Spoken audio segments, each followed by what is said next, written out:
I want to welcome everyone to our weekly update.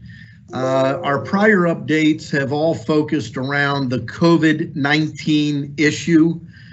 In light of the recent tragic events surrounding the untimely death of George Floyd, we decided last week to focus this week's program on a discussion on law enforcement. Are changes needed? We have a great panel today, and I am looking forward to hearing their comments, their input. I'm also looking forward to hearing from the media and the public. I do want to note, if you would like to comment, please use the Q&A application on Microsoft Teams.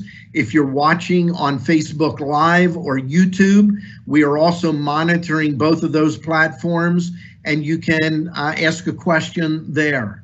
If you're from the media, please identify who you are and what media you represent. You may ask multiple questions of the panelists. If you're from the public, you're limited to one comment or one question. It must be germane to the topic, and you must include your name and the municipality where you reside. The program today, I think, is very important. We're dealing with an issue that is unfortunately not new to this country. I'm proud of the law enforcement folks that serve us here in our community. But based on the discussions we've had, I believe there are things that we can do better, and we need to come out of this tragedy with more than political rhetoric, with more than speeches and marches. There needs, in my opinion, to be real change. And we're focusing at the county, looking at what we can do in the areas that we have direct responsibility for. That would be our Berks County Jail. Indirectly, through our HR department, we work closely with our district attorney, and indirectly through our HR department, we work closely with our sheriff. We also hope that this effort and this discussion encourages municipalities that oversee policing or cities that oversee policing to look at some of the same issues.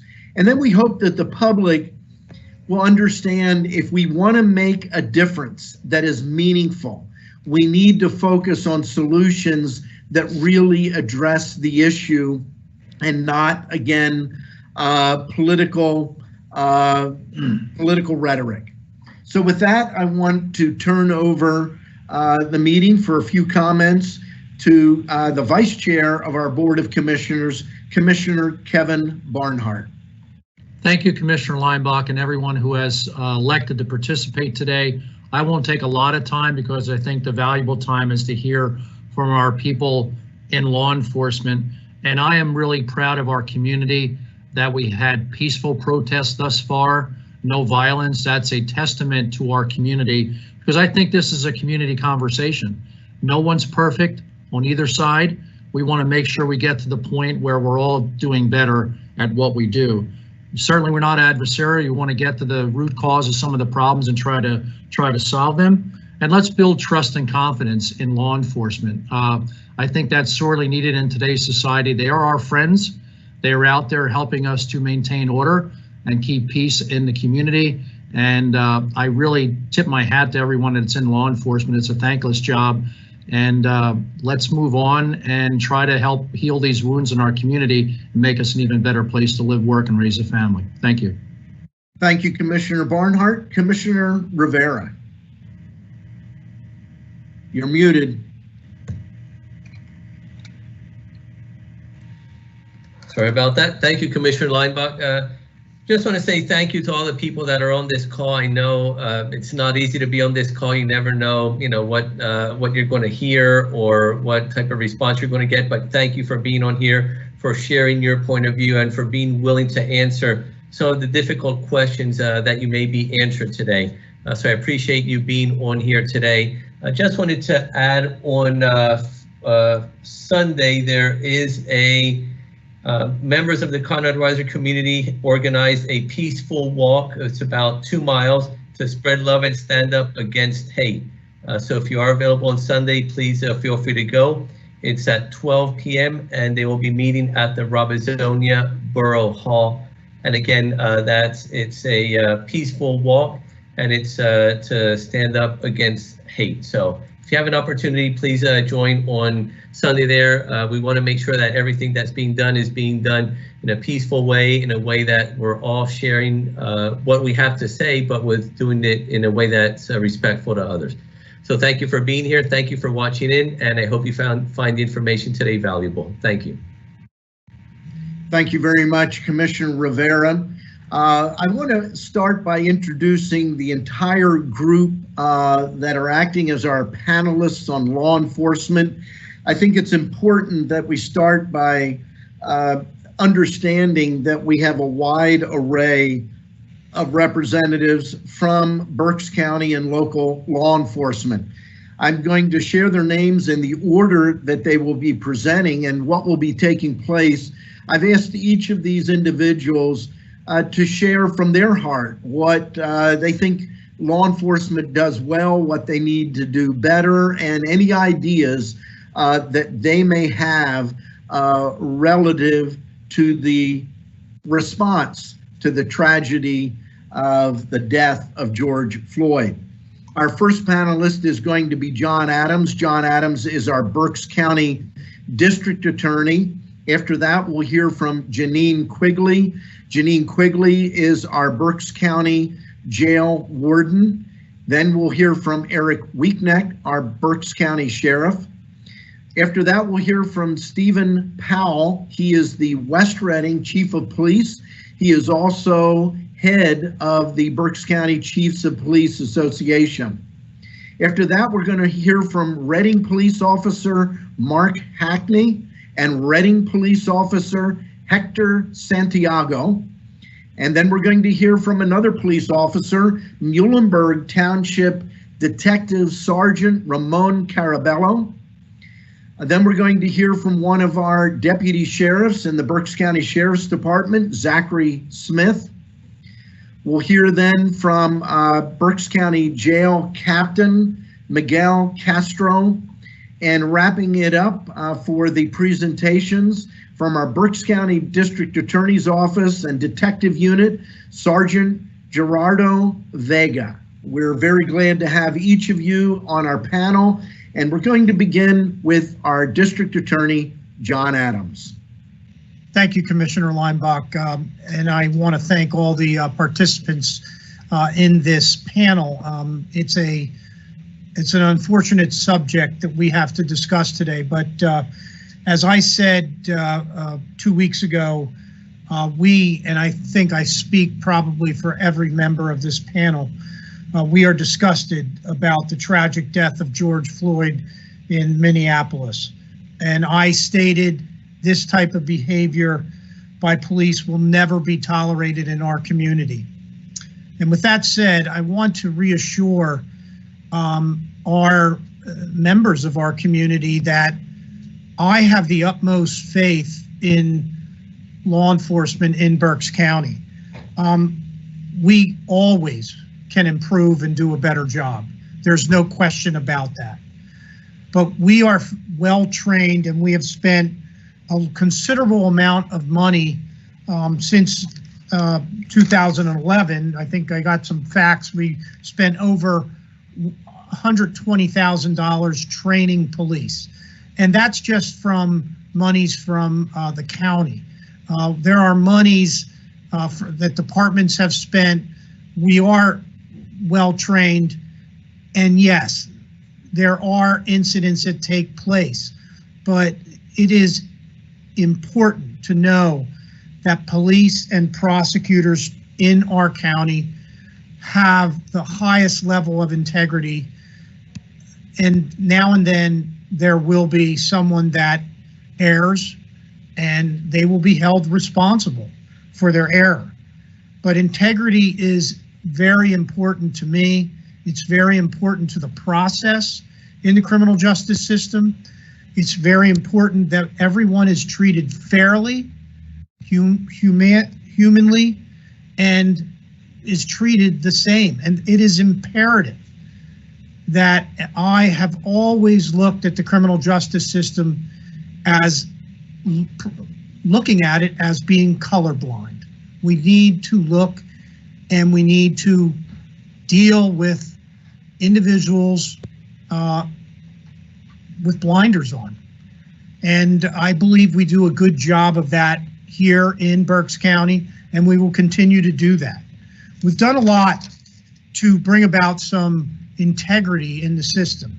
Almost all of our police departments have been outfitted by me with audio and video recording equipment, so that when we are interviewing defendants and witnesses, those interviews are all taped so that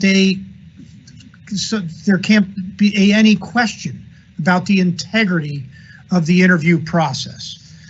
We also are doing our best to be progressive, and I think we have a very progressive system here in Berks County. We spend a lot of money to remove people from the criminal justice system who have mental health issues. We've diverted over 600 people since 2012 out of the criminal justice system into the mental health system where they belong. We are always looking for improvements. We're always looking for input from the public, and we're always looking for not only police but prosecutors to be fair and just.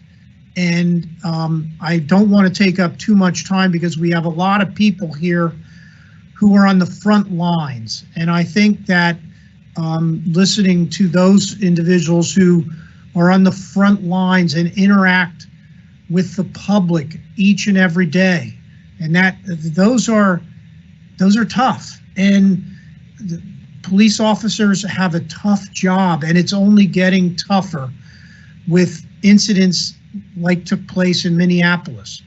And I vow as the district attorney that we will not, again, tolerate that type of incident. But I'm confident also to say that with the good training that we've received in our county, that it won't take place. We're going to be hearing more about some bills in the near future that have been proposed, and we'll see if what passes. And if we have to implement some changes, I'm happy to do so. Anything to improve our system. Thank you. Thank you very much, John Adams. Appreciate your leadership. Our next speaker is Janine Quigley, and she is the Berks County Jail Warden. Thank you, Commissioner. I really appreciate being included in this conversation. Those of us at the jail do not have arrest powers like those in the community policing, but we face a lot of the similar issues that the folks in law enforcement outside of the jail face. So I really appreciate being part of this conversation. What happened to George Floyd is just absolutely sickening to me. The fact that no one intervened to save him is appalling. So I just want to talk to you a little bit about what we do here in thinking of these issues that we're all discussing today. In the Berks County jail system, we have an extremely high expectation regarding the sanctity of human life. It starts with the hiring process. We actively seek those who have high ethical standards. We screen for people who will respect the rights of the inmates, not engage in discrimination and oppression. And we seek individuals who are going to be willing to maintain a really strict, impartial attitude towards all inmates. We start with an interview process, which is designed to start assessing the value that an applicant places on integrity. I can teach someone how to put handcuffs on. I can't teach someone to have integrity. So we know that some of the skills they're going to need to use working here, we can develop that in the training. So the most important thing that we look for is a candidate with integrity. The likelihood that they're going to make good, moral, independent decisions, including their ability to have the fortitude to intervene and stop unconstitutional conduct if they see it happening. Once we get past the interview process, folks get moved on and get a conditional offer of employment, and a psychologist will sit with them and review psychological tests, the background history, and we'll start to interview and look at the interview behavior and the responses. And again, we're looking for the same kinds of things. Is somebody going to be assertive, not aggressive? Can someone assess a situation and respond appropriate within the policy guidelines without bias? And we're looking for someone in this stage who has the fortitude to intervene, even when that other person may be of a higher rank, more senior officer, or their buddy. I often hear that it's really difficult to get into the jail. Gee, I put an application in, why can't I get hired? And that is the truth. Out of about 100 applications that we receive, 8 folks get hired. That could mean we have 12 vacancies and only 8 get hired because we believe maybe the other candidates are questionable and we're just not willing to take that risk. And none of this is a foolproof system, we know that. So then we put further protections in place as folks move on into the training academy. In Pennsylvania, all correctional officers are required to attend the Department of Corrections, the state training academy. We are fortunate here in Berks that the state came in and certified us to have an on-site academy. What that allows us to do is cover the material required by state guidelines, but also infuse a lot of detail that we believe is specific to our philosophies and our beliefs and our operations here in Berks. It also allows us to extend the time frame and conduct training for a good 10 weeks before somebody actually gets in a position of working independently in the jail. We include cultural diversity, numerous days of use of force that include not only policies, but instructors who watch how someone responds to scenarios and practical exercises. And one of the other 8-hour courses is conduct and ethical expectations. And I believe as a leader of an agency like this, that it's incumbent upon me to be the one that does that training. So since about 2006, maybe earlier than that, I have spent 8 hours with each cadet in the academy and give them my expectations for behavior. One of the things I do at the end of the day is I point to the door and say, I know this sounds tough, but if you can't buy into what I've said today, if you can't carry yourself in the way we've explained that we expect, then there's the door, no harm, no foul, and it's better to leave now. Once a cadet graduates from the academy and completes some shadowing time with other officers, they are taking posts sometimes with 80, 90 inmates by themselves. So we want to make sure that we have protections in place moving forward as well. Our captain, Castro, who's going to speak later, is going to get into a little more detail about how he supervises his staff, what happens with use of force incidents, and what protections are in place further. So I've told you a lot of protections that I think I have on the front end. He's going to tell you a lot. And so then we say, well, are changes needed? Well, now's not the time to be defensive and dismissive. That's how I look at this. I believe it's incumbent upon every warden, every law enforcement leader to stop, listen, and most importantly, understand the deep issues that are being raised right now. Despite how much we believe we're already doing, we can always enhance it, we can always expand it. There's 5 layers of protection, let's make it 10. However, I think that in order to be responsive, we need to understand what the issues are. And I think that's where in society today, I get frustrated because, you know, we all tend to just jump to conclusions, criticize, condemn. We don't take the time to get the facts sometimes, and we don't take the time to find a new vantage point to look at somebody else's point of view, to understand what and why others are expressing a need to be heard. I want to share an article with you that I read. I didn't save it, and I wish I could give credit to the author, but it really sent a message home to me about how important it is to understand someone else's perspective. And someone asked this author, so, okay, if somebody says Black Lives Matter, and then somebody responds and says all lives matter, why does that get you upset with that response? And the author said, well, let me give it to you this way. Put yourself in these shoes and let me use an analogy. Your ankle hurts and you go to an orthopedic specialist. And when you go to the orthopedic specialist, he walks in the room and he says, so what's wrong? You say, my ankle hurts. It might be broken. And he says, your ankle? Yeah, my ankle bone. Oh, well, all bones matter. So how would you feel, he said, if your issue today and the pain and the issue that you're having is your ankle and your doctor just dismisses you and says, well, everything matters, right? Because he took an oath to give you the best treatment possible, to assess the situation, to give you an x-ray, to then say, okay, here's a course of treatment if we find that we need to make some adjustments for your life so that you can have a better life. And he explained it that way. And it would just really resonated with me, and I really wanted to just share that today. You know, we trust the doctor to follow the oath to provide the best medical care, and we've all taken oaths as well. And so I think we need to do the same for those in leadership positions in all law enforcement agencies.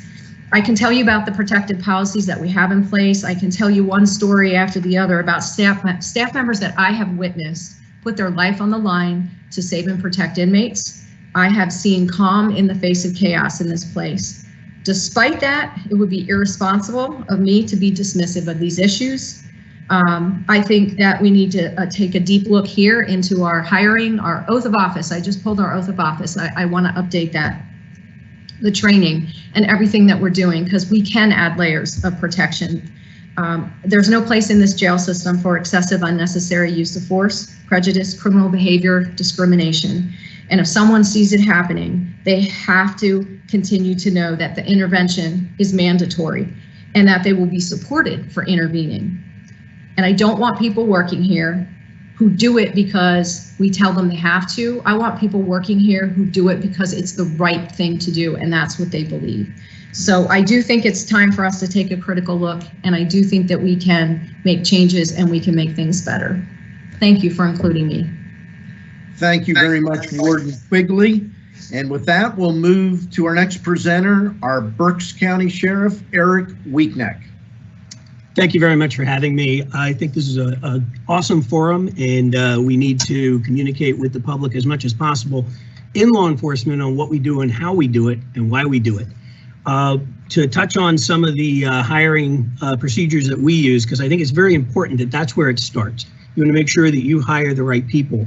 One of the utilities we use, and we have been since I've been sheriff, is a video-based testing, which doesn't only test a scenario-based opinion of a person, but it shows us if they have the ability to restrain their use of authority. I think that's extremely important. Their ethical orientation and their ability to understand and help with human distress. The system we use to test potential deputies, it's a 4-hour test. It's nothing that's everything is touched on, and it does a great job. But once a deputy is hired, you need to continue the training. And one of the changes we made last year was we got away from what a lot of departments do. They give a person an SOP, a manual, and they print it out and they hand it to their officers. And their officers are supposed to read through it, familiarize themselves with it. But what happens is it gets thrown in a desk, it gets thrown in a locker somewhere, and it's only brought out when the deputy gets in trouble. 2 years ago, we switched to an online online policy manual. And it's not only on the computer, but it's also on every smartphone. The deputies will be able to use it on their smartphone. And we did that because our policies change several times a month. New laws come out, our policies are updated. When you have a legal opinion, our policies are updated. So we don't print them out because we don't want someone to get a hold of an old policy. The other nice feature is they have all of our policies in the palm of their hand so that they can do a key search on a word, a phrase, or anything else and have the policy and procedure right there in their hand and know exactly what they are to do. And that's important because policies are very complex, and for you to remember every single policy is almost impossible. But be able to have the ability to look up what you need to do and what the policy is, it's perfect. We also get updates every year on legal updates and different types of scenario training. We are way in front of that here because when a law change comes out from a court decision, when the deputies log on to their manual, it's going to tell them this policy was changed. It's going to force them to review the policy, accept the policy, and then they will know what the current law is, which is really important as well. We cover everything in our policies, and as soon as this happened, I wanted to see if we were covered on the use of force. If the deputy sees another officer using excessive use of force, and it is completely covered. They are to immediately stop, engage, report it to a supervisor, write a report, and again, that is one of our policies that we stress upon all of our deputies here at the Sheriff's Office. But I think it's important to make sure you're hiring the law enforcement officer right from the start that is going to be doing the right job, going to be trained properly, and have the attitude and the good attitude you need to be in law enforcement. We do an extensive background check to the point where we will even go to the potential deputy's home. We will interview their neighbors. We will interview personally their prior employers and their friends and contact information. And we want to get to the bottom of, is this person going to be the proper law enforcement officer with the ability to take someone's civil rights away from them in a second on an arrest, and we want to make sure that they're experienced and doing the right job. Deputy Zach Smith, who is here also on this panel, he is one of the instructors who not only is right at the beginning when we do our physical agility testing, he also is a defensive instructor, a defensive tactics instructor, and he does a lot of hands-on training with the deputies, and he is going to talk about that as well later on. But thank you again for having me here. Thank you very much, Sheriff Weekneck. Our next presenter is the West Reading Chief of Police, also the head of the Berks County Chiefs of Police Association, and that is Chief Stephen Powell. Welcome. Thank you, sir, and I appreciate being invited to attend and participate. I'm going to echo some of the comments already made. The death of George Floyd was a failure on multiple levels. I don't think anyone who's a professional law enforcement officer can look at that and think anything went right there at all. I can't find a reason for why that occurred. And the disdain, or the apparent disdain, for that man, for Mr. Floyd, is disturbing, because one of the things we stress is preservation of life at all times. We talk about that constantly. And just the violation of basic law enforcement practices, or just basic decency, was extremely disturbing. We are trained from early on in the academy that at some point or at some time, you may use force to overcome resistance. But when the resistance ceases, so does the force. That is over and over during academy training. You are told, yes, you may be required to use force, but once the resistance is overcome, the force should cease. A couple things that strike me about how we conduct law enforcement in Berks County, having dealt with many of the chiefs and leaned on them for advice and spoken in the last couple of weeks with not only the district attorney, Ramon Carabello, and some others, and Ed Mahalik. Three words kind of come to mind: dignity, respect, and fairness. That is basically the backbone of community trust. All right, treating people with dignity, respect, and fairness. Perception is reality. So you have to keep that in mind. We constantly go over the tenets of procedural justice: dignity, respect, and fairness. Community involvement, input, and response to how we deliver services is important. We want the community's assistance in telling us what they need and what they expect.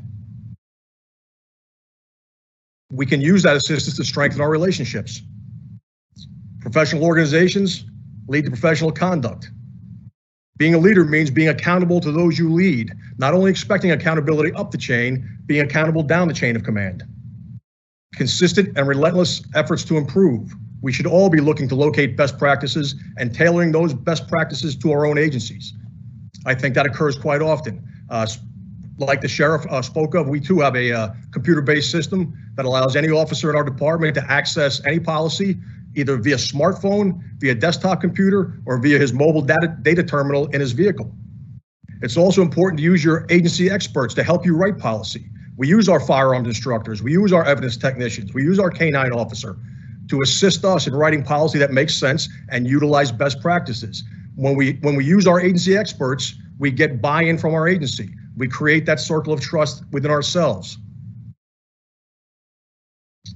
When we train, I think it's important not only to have specialized training directed towards the officers, but they should also get leadership training from early in their careers.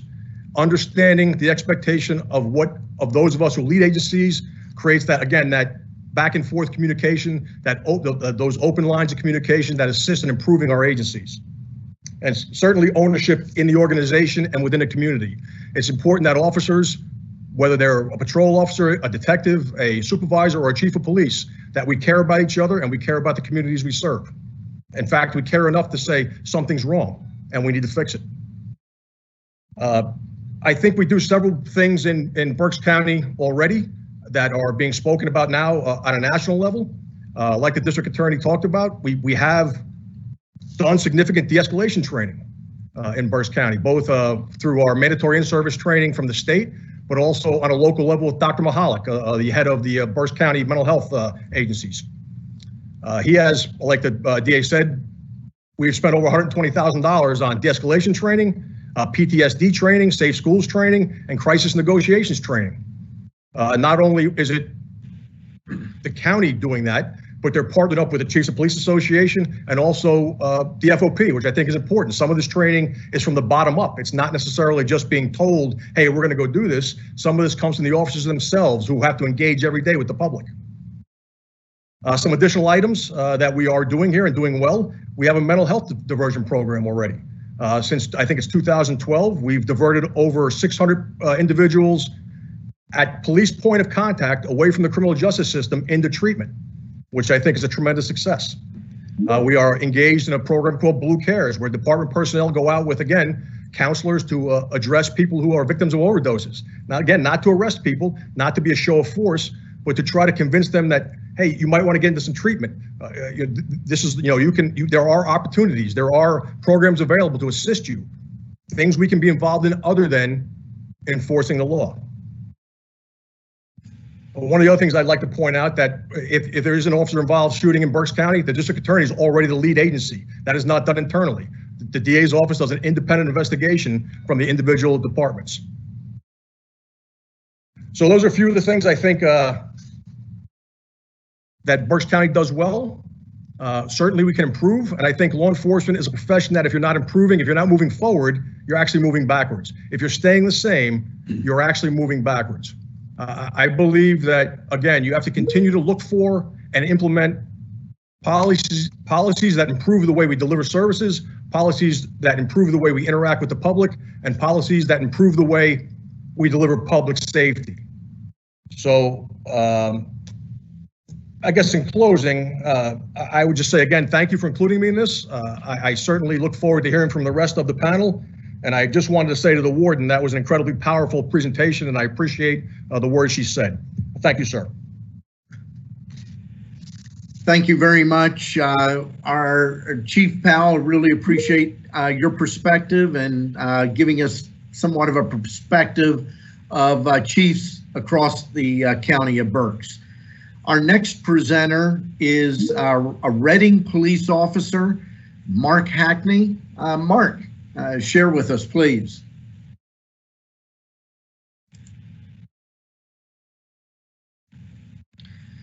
Are you muted, Mark?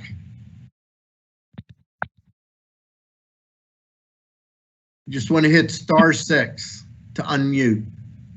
Can you hear me? Yes, there you go, Mark. Okay, I'm sorry. That's okay.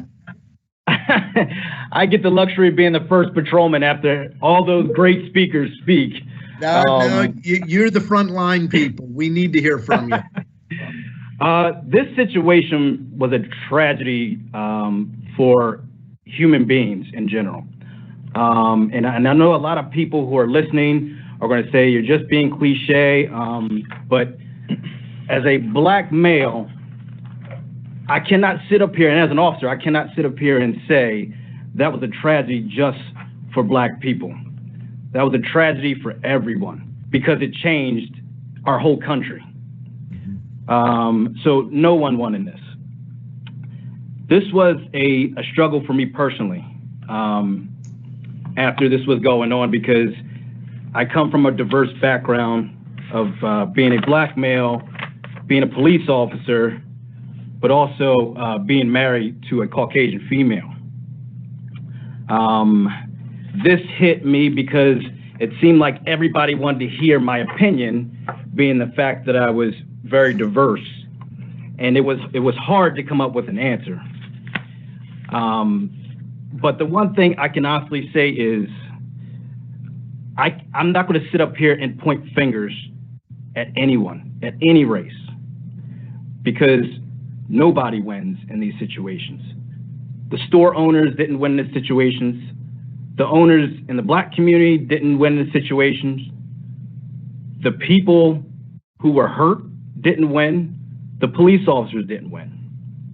And I think we have to narrow down things of what this really is. And I speak this way because I don't want people that are not of color to look at us and feel sorry. I think in this situation, there are people, there's some that are ignorant, but there are a lot of people out there that just want to be loved, just like everybody else in the grand scheme of things. And that's it. I listen to a lot of people speak on different policies and things that are changing, and I look at the situation and I'm like, you know, a lot of the answers, there's no one answer, but a lot of the answers aren't scientific. This is about teaching and teaching people how to deal with people with dignity. When we deal with people on the street, looking forward to hopefully resolving the situation with our mouth and not with our hands and not with force.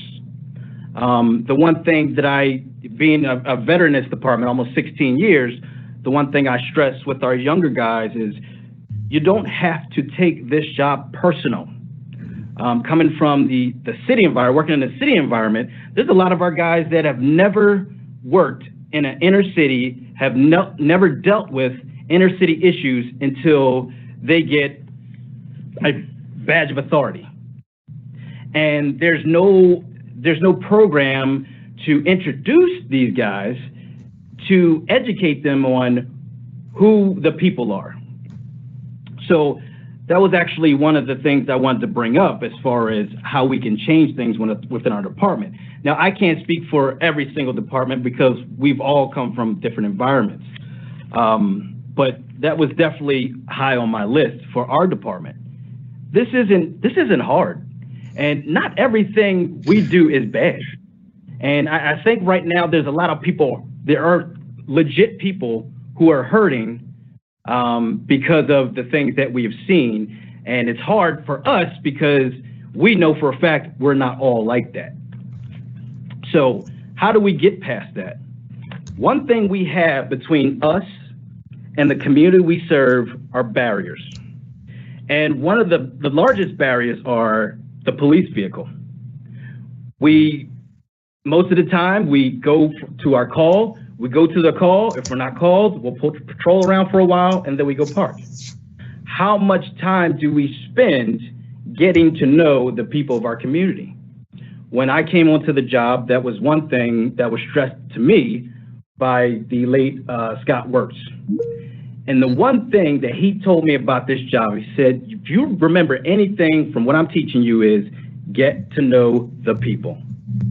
And I can honestly say I have used that since my FTO program almost 16 years ago. And it has been the best weapon I've had on my body is talking, my mouth. Another thing is turning a blind eye. Once upon a time when I first started, it was, well, I didn't do it, so it didn't happen. It's not on me. Can't do that. We can't do that now. We have to hold each other accountable. Because as you can see, when we don't hold each other accountable, it affects everybody. We as police officers are suffering because of 1 to 4 people that were involved in this incident. So we need to hold each other accountable, and instead of having the I don't snitch mentality, which we hate when people do to us. Mm-hmm. other things that I was actually against initially, but now will become our best ally is body cameras. I come from the old regime where we didn't have body cameras, and back then you didn't have social media. And I think it was 2002 when the first cell phone camera came out, and nobody was really interested. So it was only until social media came out that people really started adopting the cell phones with the cameras. Well, we only have one perspective now, and that's basically the people who saw the incident and their view of what went on. So basically, the only thing we have is pen and paper, and that's it. And I believe with the way things are changing, I think that needs to be put on the top of the list as far as becoming our ally. Because as you can see, video speaks a million words. Recruiting minorities. This isn't just for the police departments, but this is for the community. And let me explain why. In the white community, and we'll say suburban community, okay, a lot of people have never had encounters with minorities, and if they have, it's at work, if that. So their best perception of who minorities are is through the TV. And we watch TV, and what do you see? You see on the news, there's a black or Spanish male getting arrested. Number two, have you watched the show 48, was it Another 48? I told my wife, I have never seen anybody other than of color getting arrested on that show for a homicide. And by me bringing that up is, this is all they have. Also, in the black community, there's a lot of people that are in the black community that have never lived in a white community. So what's their perception?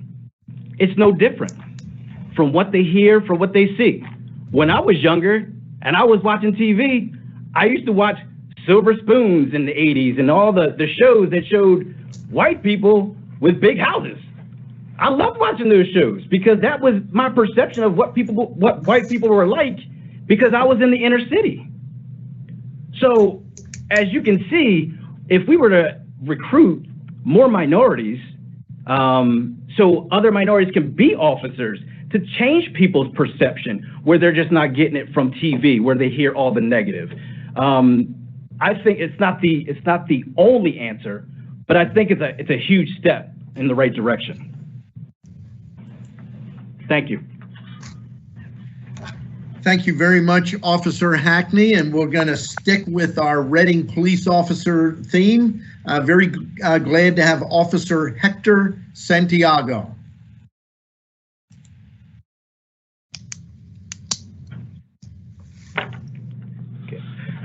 Hey, how you doing? This is Officer Santiago. I appreciate. How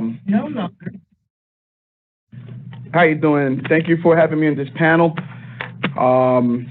I'd like to thank everybody for giving us the opportunity to actually speak. As a minority officer, I would like to say that what happened to that individual is heartbreaking. No officer that I know would accept what happened as being right. I feel heartbroken. I sat down with my kids and actually explained to them what happened, and even my kids, they are actually heartbroken about all this. But I'd like to let the community know not all officers are like that individual. A lot of people think that we as officers live through this code called the blue line. We do, but we live in a society that we actually have to protect the community, because that's our job. I didn't become a police officer just to carry a gun or a badge. I became an officer to protect people that can't protect themselves. I became an officer to do good. I don't want anybody to feel that they cannot trust me. One of the reasons why I became an officer was I felt pride and seeing people in this line of work going out there and doing right for the community. And that's one of the reasons why I became an officer. As a minority officer, I feel that the community trusts me more because I kind of understand where they're coming from. I didn't live in any high areas growing up. I lived in New York City, where a lot of violence occurred. I've seen a lot of things that I shouldn't have seen as a child, but it actually made me the person that I am. And I try to pass that along to my kids as well. One of the things I feel that is very important as an officer is, like Officer Hackney says, is getting to know our community. One of the reasons I love being a canine handler is because as a canine handler, people tend to come up to me and feel comfortable in talking to me in regards to getting to know the canine. I use that to my advantage to get to know the people that I help, close the gap that we have. It's something that is very, very important that I feel as an officer is gaining the trust of the people we serve, learning what their problems are and learning how we can help them. I feel the new officers coming on today's world, they have a big challenge. And the big challenge is trying to learn what different cultures go through. Not everybody from Puerto Rico, not everybody from Mexico, not everybody from Dominican Republic understands or realizes how different everybody lives and what their beliefs are. It is something that we as officers have to adapt, have to learn, and I feel we came a long way in a lot of areas, but sometimes officers, new officers, don't know how to interact with people, and it's up to us senior officers to teach them. I've been an officer for 17 and a half years, and I'm constantly trying to help the new officers. And I think we came to a point that everybody knows or kind of understands where to go if they don't know their information. They tend to go to myself, Officer Hackney, or other senior officers. We need to stick together. Training is very important, and I feel that we came a long way when it comes to that. I'd like to thank everybody in this panel for letting me speak and understand that we are here to help each other out. Thank you.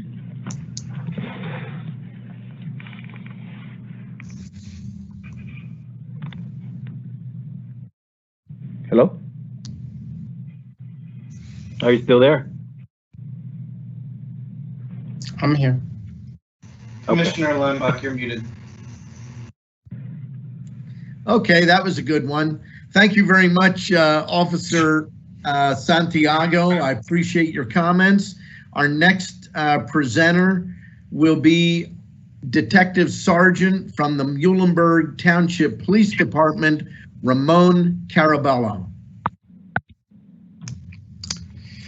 Good afternoon, everyone. I want to thank the commissioners, first of all, for putting this together and for inviting me to take part in it. These types of issues have always been on my mind. I've dedicated a lot of time over the years working with the community to try to better the relationships that we have. A lot of the topics I was actually going to cover have been covered already, so I'm just gonna kind of go over some of the main points. These past couple of weeks have been very tough. I've had some very promising conversations with people, both in the public and in law enforcement. At the same time, I've had some very disappointing conversations, both in law enforcement as well as with the public. We've seen things like this happen before, but this is different. The disregard that officer had in Minneapolis for that man's life and his callous demeanor, I think, sent shockwaves not just in the United States, but throughout the world.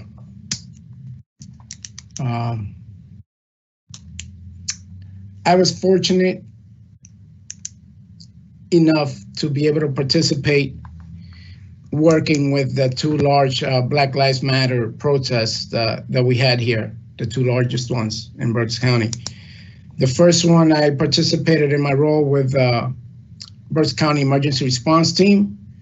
The latter, the second, which was in Spring Township, Detective Bob Long contacted me for assistance as they tried to engage the organizers ahead of the protest.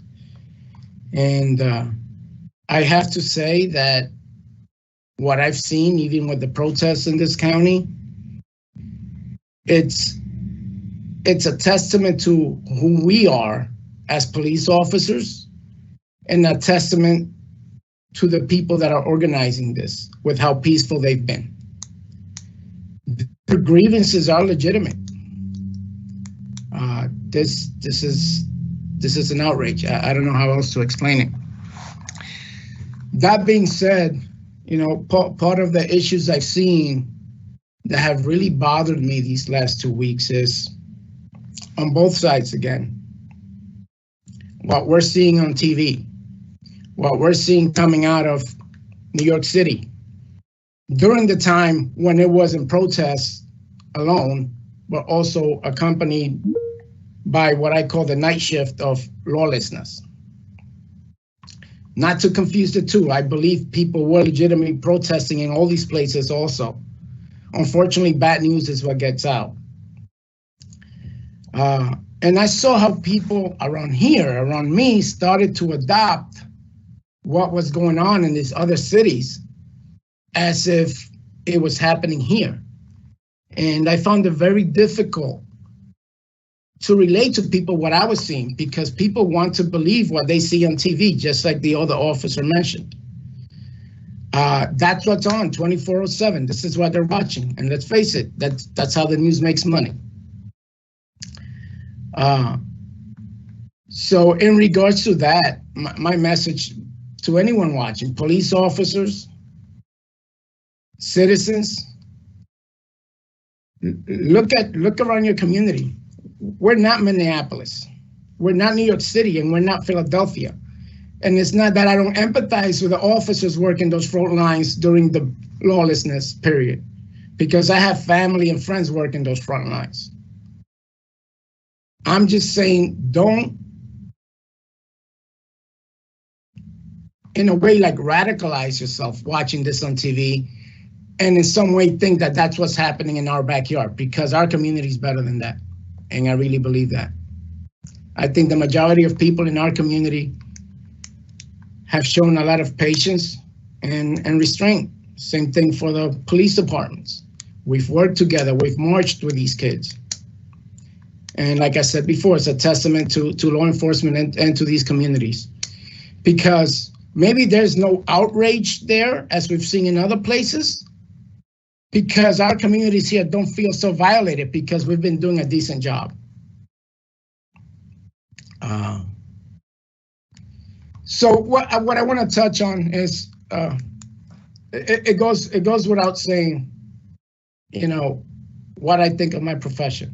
I'm very proud of the job I do. I'm very proud of the job my colleagues do for the most part. I would be disingenuous to say that in my 20 years, I've never seen bad officers, because we all have. The problem is that going forward, we need to empower officers to correct the officers that are going the wrong way, that are starting to show a pattern of abuse, even if it just starts with physical abuse, because things incrementally can get worse. So I want to touch on some what I would call like a risk assessment and preventive measures for us to begin to employ here that would hopefully help to make sure that we never have an incident even closely related to that here in our beautiful Berks County. I mean, I believe that one of the greatest contributing factors to the issues we're having with policing when it comes to the problem officers is the police culture that some of them become ingrained in. In my opinion, in my 20 years, this is what I've seen, and I will make a little example about my career. So I started here in Muhlenberg Township 20 years ago. I was the first minority officer hired here.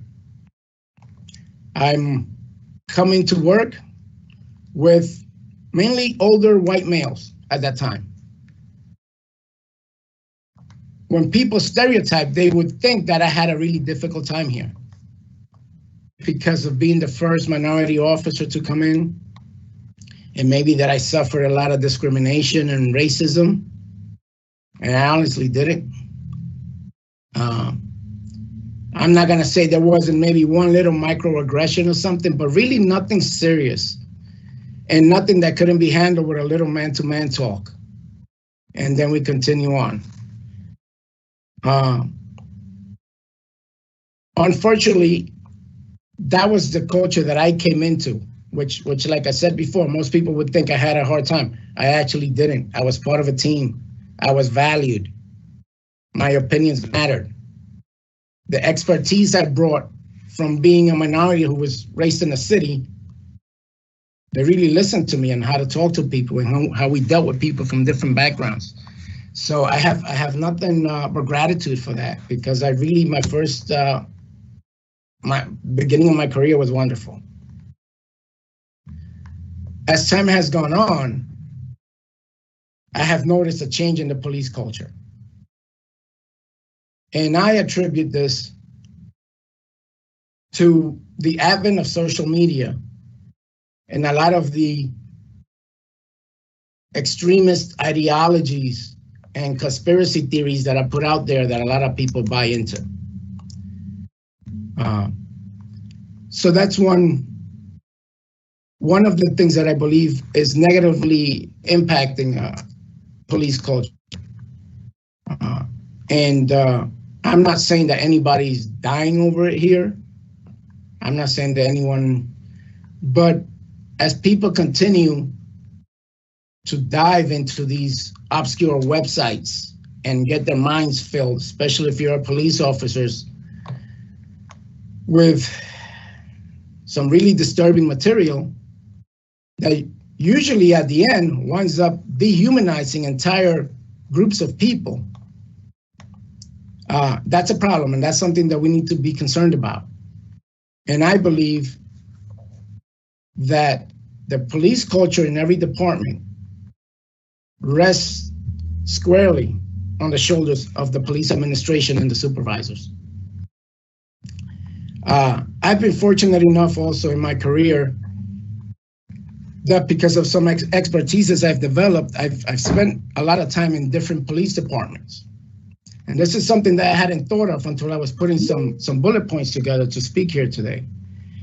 But when I think back of other police departments that I spent significant amount of times in, whether it was helping with a case, working on a task force with a partner, and I think of the different police cultures that I observed in each department, whoever was in leadership directly impacted that culture. And, you know, some were better than others. None of them horrible, but some were better than others. Since the unfortunate events with the death of George Floyd are pretty much what triggered this conversation here today, I want to use an example from the Minneapolis Police Department as an example of bad police culture, which probably contributed to this. I have no idea. But what I do have is documented court documents. So the Minneapolis Union President, Lieutenant Bob Kroll, 2007, a group of Black officers sued the department because Lieutenant Bob Kroll, I don't know what his rank was then, was discriminating them, yelling racial epithets at them, and belong to a motorcycle club, if you want to call it that, that has been identified by the Anti-Defamation League as a racist group. According to the court documents, and I haven't seen any denials, Lieutenant Bob Kroll went as far as wearing that motorcycle club's jacket to work regularly with a white power patch on it. Now, remember, this is 2007. After that, he's elected union president. What message does that send? What message does that send to those officers that were aggrieved? What messages does that send to the community? And what message does that send as far as how the legitimacy of that department? Because at some point, especially in larger departments like that, a union leader is almost as much a face of the department as the police chief is. So those are things that we need to worry about, who we choose to represent us.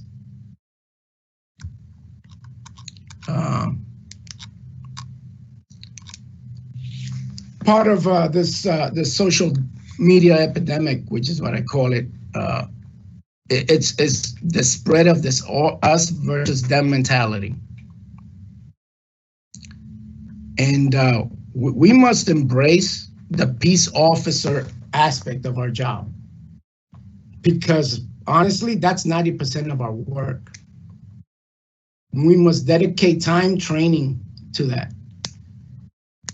You know, we have to understand that we are brothers. It's a tough job, and you need to have confidence in the man standing next to you. But ultimately, and I'm pretty sure I'm going to be criticized for this, ultimately, because people are going to take it the wrong way, we don't work for each other. We work for the communities we serve. We work together, and we should protect each other from harm. But when you embrace this us versus them mentality, that means that when someone needs to be corrected, they're not going to be corrected because we're going to circle the wagons. And maybe that's what happened in Minneapolis. Maybe that's why that officer got to be there for 20 years with what's apparently a very bad history. Which brings me to my next point. And I hate to be the one kind of, everyone spoke of the positive and I agree with them 100%, but I think these issues need to also be discussed so that we can prevent tragedies in the future. This I will consider like maintenance of a police department. One of them being, when we identify a bad officer, that person should be expelled, not just from the police department, but from our profession as a whole. And here in Pennsylvania, with the large number of police departments we have, including police departments that hire part-time officers, you have these officers that shouldn't be on this job, that they either get fired or forced to leave from one department and they just hop on to the next. Or something really bad happens and they kind of go hide in a part-time department until they, in a way, reestablish their credibility and apply to a bigger department again. So there are things I think that we can do. And these are everybody's gonna try to take it out of context. This is really the minority within police work. But we need to empower the majority to speak up and call these guys out, because they give us all a bad name. And they bring dishonor to our profession, which is honorable. And most of us carry it out that way. At the state level, you know, there's currently no tracking system in place for these problem officers. That's why they get to go from one department to another. And I think our local leaders here can maybe begin to speak with our state legislators on that subject. Because of human nature and the varying sizes of departments that we have, where people maybe hire their cousin, you know, if you have an abusive officer in one department like that, maybe they'll get taken care of and no one is going to discipline them. And for people that are listening that don't understand, we're all in a way not just certified by our agency to be a police officer, because we cannot be a police officer in a municipality unless the state certifies us. And if we lose a state certification, we cannot be a police officer anywhere. And now what I would suggest is for those, and again, I'm not talking about the run-of-the-mill complaint where an officer maybe was disrespectful one day because he was having a bad day, because guess what? We're not perfect and we're human. I'm talking about for those officers that are really abusive. We need to establish an avenue for citizens to complain to the state to decertify those officers. So that's something for our county leaders to think about. And the members of the community, they need to work with us. When they see these children that are misinformed, disrespecting us just because we're wearing a badge, they need to pull them aside and tell them, no, they're not all like that. What has that officer done to you? Do you know him? You don't even know him. Just like you don't want to be labeled anything, you shouldn't be labeling people. It's something that we need to work on. Again, not that we have this huge problem in our county, but if it's not addressed, it could become a big problem. Thank you. Thank you very much, Officer Carabello. We're going to go to our next presenter, and that is from our Berks County Deputy Sheriff's Department, our Berks County Sheriff's Department, and we have Deputy Sheriff Zachary Smith. Welcome. Thank you. Thank you for the opportunity to speak on this topic. It was horrendous what happened in Minneapolis, and I would like to share about things that what we can do in department-wise, relationship between youth and public and police departments. We need to reform the PAL, Police Athletic League, to better, for a better relationship. It starts with the elementary schools on up to high school, that we should have a proactive police officer interact with children, not just disciplining side, but giving them praise and encouragement. Community policing, as example, like family activities, like car seats and so forth, and they always say, back in the days, it says it takes a village to raise one child. It starts in elementary school where officers can help, and encourage kids and so forth. How many times we walk out in my uniform and a parent walk with a kid and kids acting up and saying, behave, or, you're gonna go to jail. We hear that all the time, as law enforcement and so forth. And I would like to, get into elementary schools all the way to high school and, and give kids high five and so forth. Earlier, Officer Mark Hackney spoke about recruiting minorities. I agree, body cams, I agree with those as well. But how can we build, as department-wise also, we should implement the policy in every department worldwide. If we witness excessive force, we should stop it and report it. We talk about body cams, that protects you and I. Teach appropriate police tactics where we can know the zone of the body that you do not go to because it could result in death. Neck and throat is one of them, other zones. There are some police departments that we don't have politics training at all. And we need that, especially in the small departments. Speak up. We understand that, if you're in a police department, you're a police officer, and some officers are afraid to speak up, when they see infraction, someone's behavior because they work together in the same department. Also make sure, really that we just have to also learn about cultural awareness classes. You've got to educate and have better understanding about different cultures, or talk with one who had experience with racism. I experienced with racism when I was a juvenile, and that would change me to be in law enforcement. Not only that I have a voice, but also can be a whistleblower as well. I wanted to be in here, and I want to, see more minorities in here, for Caucasian people or other ethnic groups can get along and so forth. And also it betters kind of their community as well, where they feel more comfortable. When I was in the warrant division and everything else, and we had arrests of African-American fellow and everything else, he felt comfortable. You know, he wouldn't relate to me or Hispanic or something. They felt comfortable. And, you know, just my experience when I was in warrant division. All the things, I think we need balance for, you know, as far as specific programs that we can use to aid recruitments of minority youth, includes Explorer programs and cadet programs, and we do have Explorer posts in place in internships as a way of encouraging young minorities, candidates to enter the field of law enforcement. There are strategies to recruit stronger and more diverse police force as well. Main thing is test your message, help applicants navigate the process, stay in touch with the applicants, turn hurdles into opportunities to help, create a young talent pipeline, step into your applicant's shoes. You know, police agencies that are rich in diversity are simply more likely to garner individuals' trust among group citizens because the agency is reflective of community and inclusion of police officers and many backgrounds experience. This matters for more than just general public perception.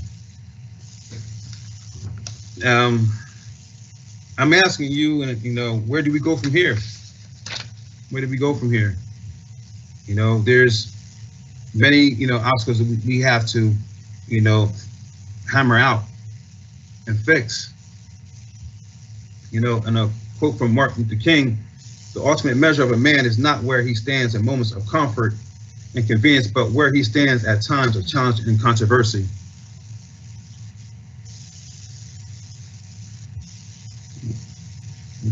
Thank you very much, Deputy Sheriff Smith. Appreciate that great quote to end on. One of my favorite Martin Luther King quotes. From our Berks County Jail, we're pleased to have Captain Miguel Castro. Captain Castro. Thank you, Commissioner Linebaugh. The murder of George Floyd has had a profound effect on me and my family. Simply reading or hearing about the deaths of African Americans or other people of color during police contacts, it doesn't really drive home the plight that the minority communities face. But watching Mr. Floyd die at the hands of someone who swore an oath to serve and protect, while Mr. Floyd and civilians pled for the 4 officers that were present to spare his life, that shook me to the core, and it's shaken the nation to the core. I've had conversations with my kids on the dangers presented by obvious threats like drugs and the lure of gangs. But my kids, very naive to the dark side of policing. Sadly, this whole situation has made it necessary for me to now educate my children on how best to survive an interaction with police. I feel like a hypocrite when I tell my 6-year-old son that he can approach a police officer if he needs help, and then turn around and tell my 14-year-old son that if he approaches the wrong way, he may be killed by that very same officer. To have this conversation knowing how many good, ethical men and women in law enforcement serve their communities honorably and with distinction, it is really heartbreaking. It hurts me. Professionally speaking, the use of force is critical time. It's a critical type of interaction for us at the jail. I preach to my sergeants and lieutenants the importance of getting people off of their chest and onto their feet as quickly and safely as possible after restraints are applied. My expectation is that the person is off his chest and placed on his side or sitting or standing within seconds of being restrained, not minutes.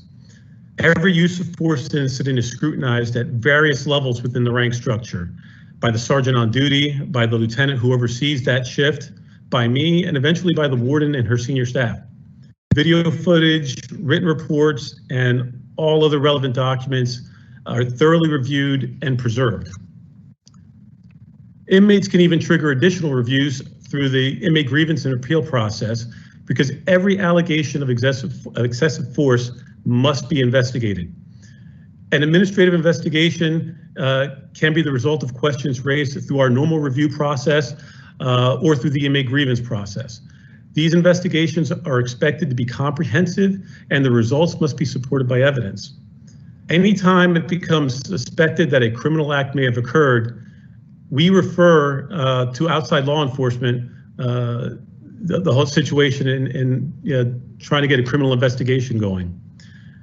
An important area that I think exists in the jail for an opportunity to create positive strides is how the staff handles interactions with diverse populations. The people who live or work in the jail, they come from different cultures, they speak different languages, they practice different religions, they follow different politics, they have different views on society, and have different levels of physical, emotional, and mental capability.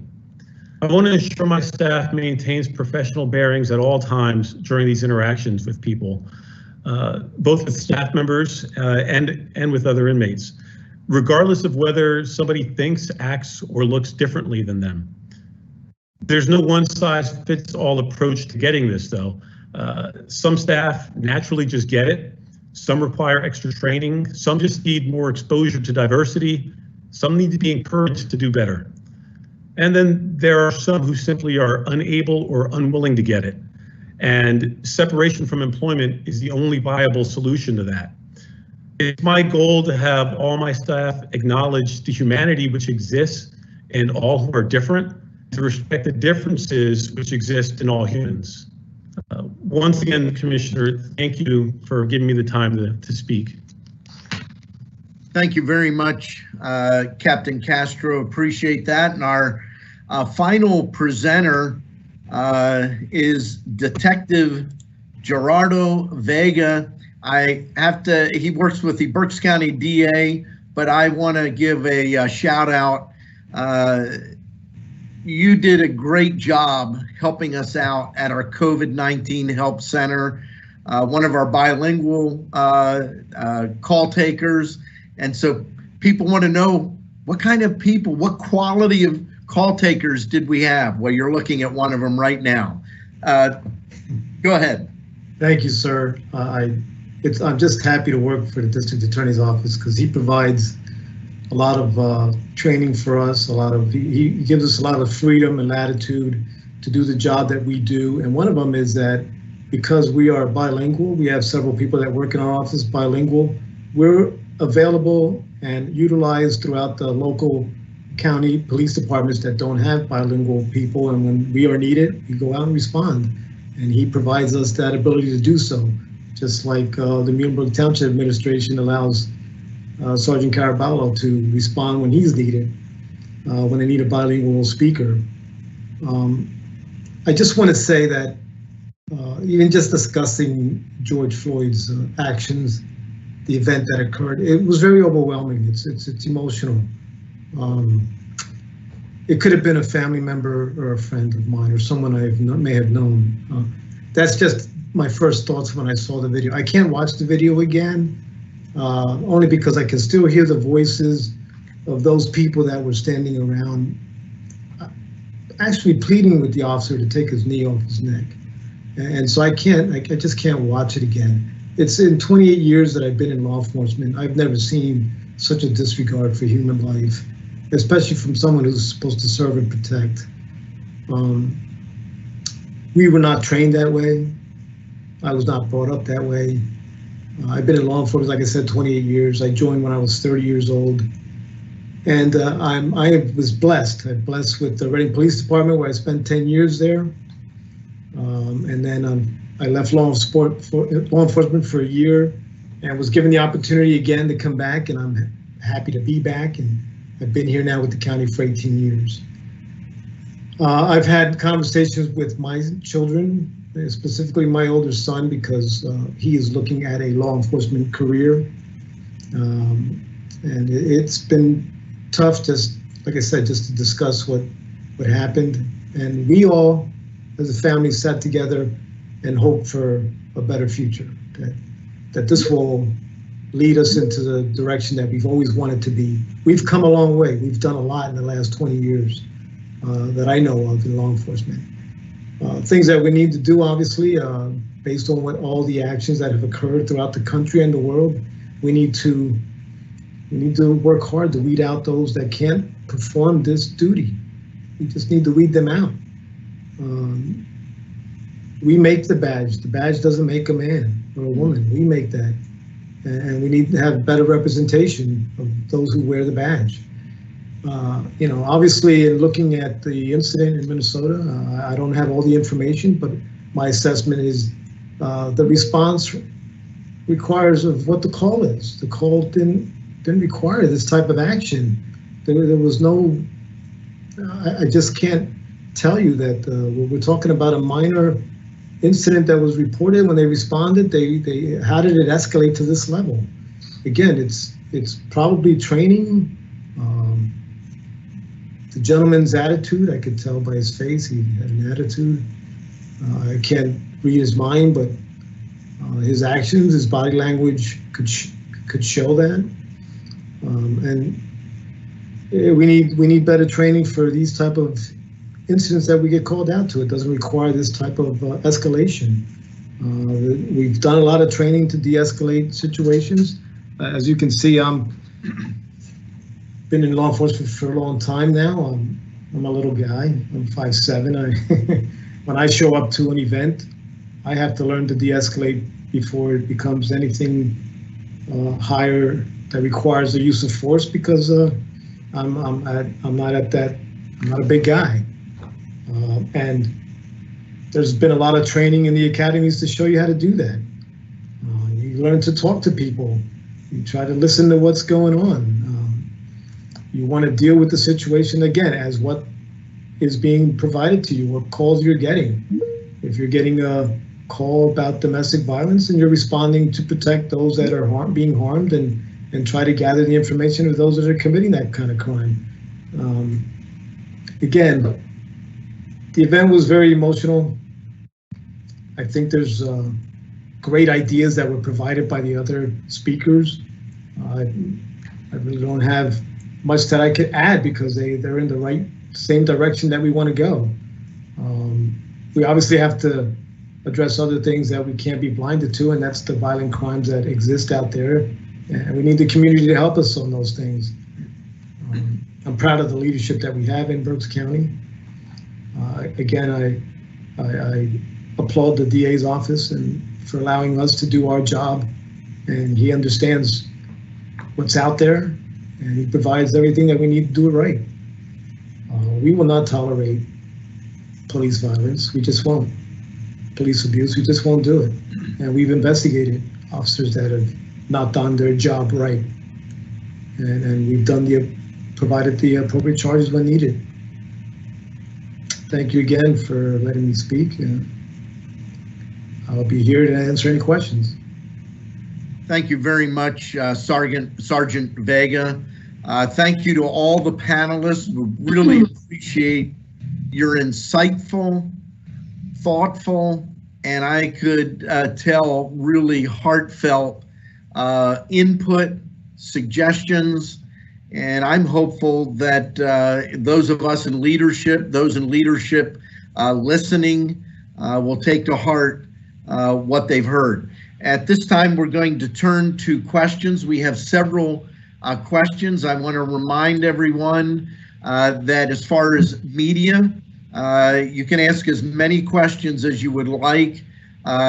Give your name and the media you represent. For the public, one question or comment. It needs to be germane to the topic, and we must have your name and also your municipality that you're from. So I'm going to turn to my executive assistant, Mary Buer, and you can begin to read the questions. Those on the panel, if you would like to answer the question, jump right in. And you don't all have to answer every question, but if you have a comment, please feel free. Mary. The first question is from David McKeel from the Reading Eagle. Are law enforcement officers asked to do too much? Should issues like mental health, drug addiction, and homelessness be handled by social services instead of the police?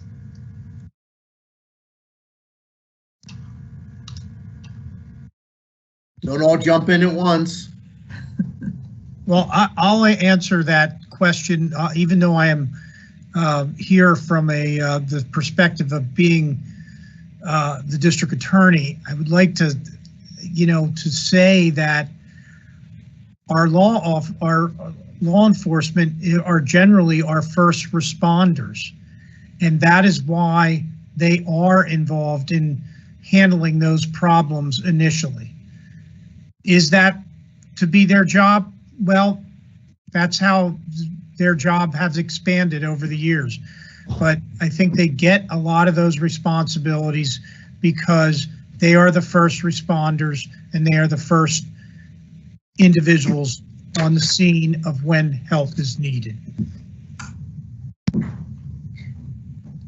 anyone else want to jump in? One of the things I would add, I know in our children and youth services, when there is a call out to an incident where a caseworker goes out, there's almost always a police officer and the caseworker together. So that does happen in some cases. Anyone else want to weigh in on that question from David Meikle? I will say that in my experience, especially in the DA's office, Dr. Mahalik and his office and Sam Inc. has been very helpful in several cases that we've had where when we respond to investigations that we conduct, that as soon as we're interviewing an individual and learn that they have some type of mental health issue or concern, they respond immediately. We contact them. We're trained to contact them. We call them and they come out and right on scene and help us in those situations. And we've actually helped a lot of people get the help they need. Absolutely. I would like to add to that also. There have been many times where we have had an investigation here that at some point we realized that this person was not as much as a criminal as a mental health patient. Dr. Mahalik has answered my phone calls any time of the day and night. He has made sure I had a representative come out. At times, we were ready to close an investigation where we actually were going to just have to arrest because unfortunately, although this person had a mental health issue, someone is still being victimized and not allowed to live a peaceful life. And he has coordinated with us where when we went to the house, it was the police pretty much just to make sure everything was okay. But one of the representatives from his office to take that person to get the right help that they needed. That way we don't wind up with mental health patients at BCP and they wind up in the hospital where they should be. He has also, throughout the years, put in so many of his resources into our hostage negotiation team on the resources from his department that he donates in a way to us so that we have a better hostage negotiation team, which is a testament to how we've functioned all these years because most of our call outs, vast majority have peaceful outcomes. So he's a man that definitely should always be mentioned when we have these talks. Yeah, and I should probably note, since several people mentioned him, Dr. Ed Mahalik runs the Mental Health and Developmental Disabilities Department for the County of Berks. He's been here many years and has worked closely with law enforcement for a good portion of that time. Someone else had a comment? Yeah, I have a comment. You have to remember that when the law enforcement officers are called, 911 is called, they dispatch the police there because a crime was committed. The crime was committed, it may have been because of the person suffering from mental health needs. we have a lot of diversionary tactics we can use once that body comes into our central booking center, and it's used all the time. And District Attorney Adams mentioned about that rather than getting those people put into the jail and into the criminal justice system, we can immediately make some phone calls and get that person evaluated and get them the mental health that they need rather than getting into the criminal justice system. So the original call, most of the time, is because that person did commit a crime. That person picks up 911, and that's when the police are dispatched. Thank you very much. We have several questions, so let's keep going with the next question, Mary. Okay, Lee Beth Cranmer from Muhlenberg Township. Respectfully, when you discuss the amount of money being spent on training, what kind of training are you referencing? Is there anti-bias training? Commissioner, part of de-escalation training did include anti-bias, or it included anti-bias training, recognizes the biases within yourselves and the fact that your experiences become the sum of who you are, and you bring those experiences to every call you go on. So while it wasn't specific to bias training, it was part and parcel of not only de-escalation training, but I believe, Ramona, you can correct me if I'm wrong, crisis negotiation training as well included some of that. Thank you, Chief Powell. Ramon, you want to jump in? You're muted. I can jump in here, Commissioner Linebacker. Okay. I've had discussions already with the FOP, and we intend to sponsor a training in the near future on implicit bias. Again, a problem, and we want to make sure that our officers in Berks County understand this issue, and we will do our best to train our officers to be completely unbiased. Thank you very much. Next question, Mary. Nicholas Camacho, Reading Police Department Chaplain Coordinator. Does the Reading Police Academy include as part of their training a cultural diversity and cultural competency for law enforcement course? A course that begins with a basic understanding of culture and how it works, where the starting point is the topic of culture, not diversity. A course where the objective could be A, to equip police officers with cultural competencies, B, observe how conflict management is differentiated across cultures, especially in 4 overarching patterns of culture: justice, honor, harmony, and reciprocity. C, understand. A lot of us know Nick Camacho. You want to go ahead and answer? Oh, there's more to his question. Oh, okay. Do you want me to finish his question? Go ahead, because we're going to run out of time here. C was understand a new cultural diversity among different populations of people and acquire cultural competency skills to interact with people of diverse cultures, especially in conflict management. Okay. Who would like to address? This is Officer Hackney from the Reading Police Department. Unfortunately, we don't have anyone here from the Academy to answer that question directly because we do not know. But that was one thing, one question that I did want to know ourselves as far as improving our department, as far as training with diversity, because like I said before, there's a lot of men and women who have never lived in the people of this environment. And I think it's very important that we do, if we don't now, come up with some sort of program that introduces those people who have never been a part of this environment, because like Officer Santiago said earlier, the Hispanic community, the Black community, there are different cultures that have different values. that people have never touched upon before. So we do see this as very important. Unfortunately, neither myself or Officer Santiago have anything to do with the police academy, but it's something that we do look forward to implementing if we don't. Thank you very much. Yes, Eric, Sheriff Weekneck. Thank you. I am the chairman of the Pennsylvania Sheriff and Deputy Sheriff Training Commission in Pennsylvania. I was appointed by the governor, and we have a very diverse academy. It's a 19-week sheriff academy, and we have cadets, deputies from all over the state. It is covered there, and one of the nice things about that, like I said, you have a very diverse group because you have deputies from Philadelphia, Allegheny County, Pittsburgh, and also from Forest County.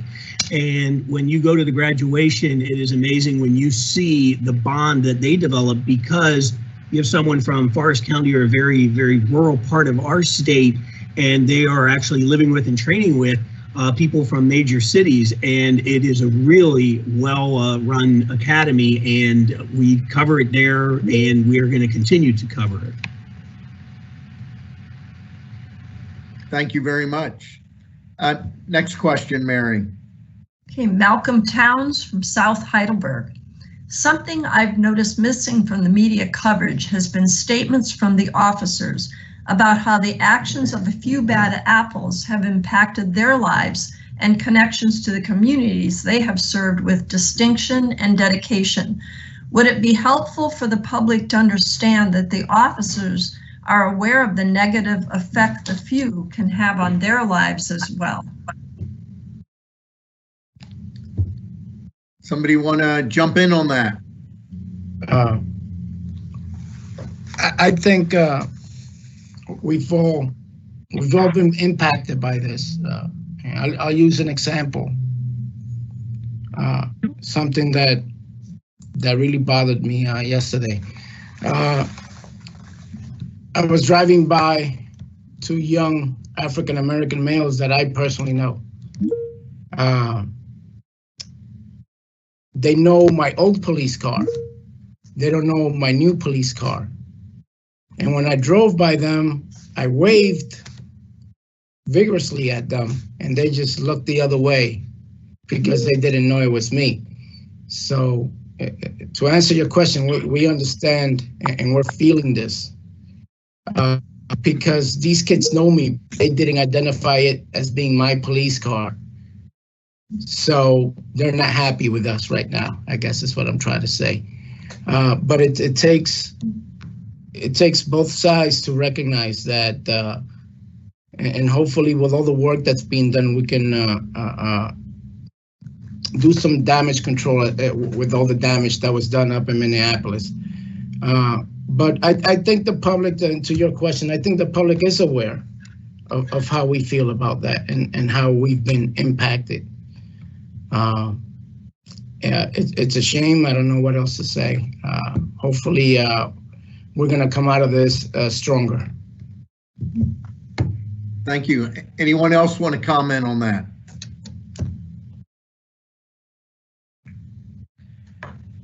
Next question, Mary. Chris Ellis from Reading. Why is the police department trying to put more police officers into the school district? Are you aware of the school to prison pipeline and how this negatively impacts children? Do either one of our Reading police officers want to try to answer that? This is Officer Hackney. I'm going to be perfectly honest with you. This is new news to me. This is not something I've heard. So I really can't comment on why they're putting more police in the schools. Understand something though. These are with the schools that we deal with. A lot of times, and I know these are children, but understand something about these schools. We have a hard time in our society because of the home.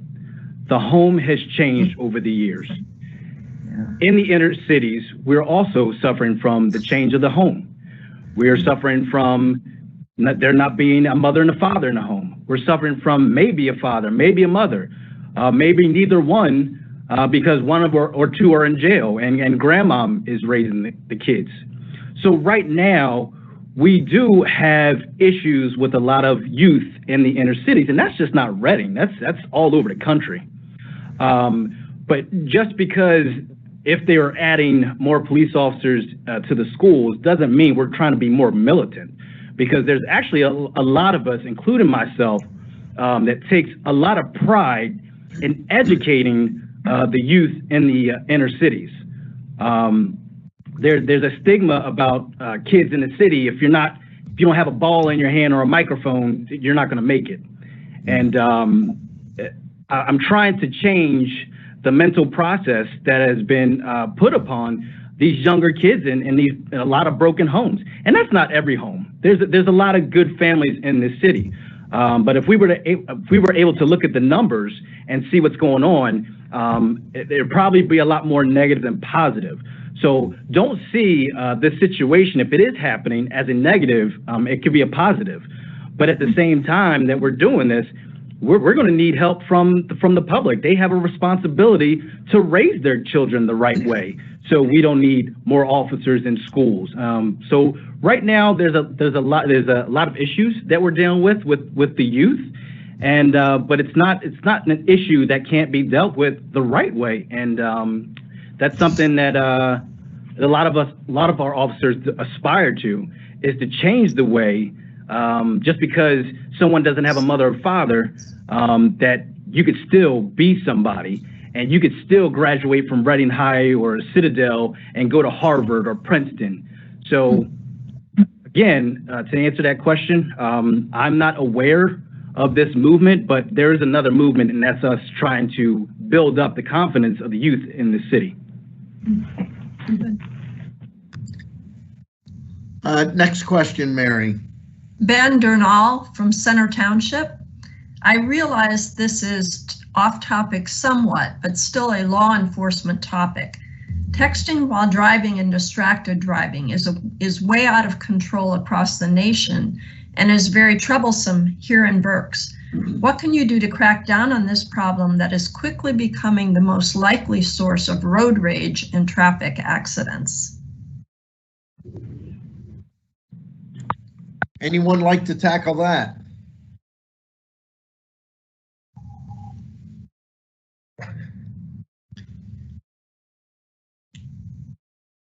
Commissioner, I would say this: we do try to tackle that when we can. The way the law is written, it makes it difficult because you have to be able to prove someone's actually texting while driving, not stopped at a red light, that they're actually manipulating the device while they're operating the vehicle. So we agree it's a problem, and we continue to work on it. Thank you very much, Chief Powell. Next question, Mary. Mark Detterline, Reading. How can citizens take part in police review and oversight?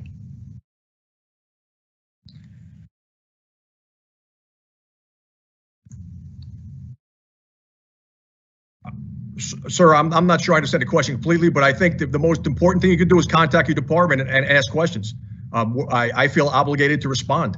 When people have something they want to know and they ask me a question, I feel obligated to engage them in conversation. And so if you're talking about citizen review boards, I'm not sure what the answer is there right now, but I think the first step is to contact your local police department, ask about policy, ask about procedure, and ask about what their priorities are and how they enforce. Anyone else? Next question.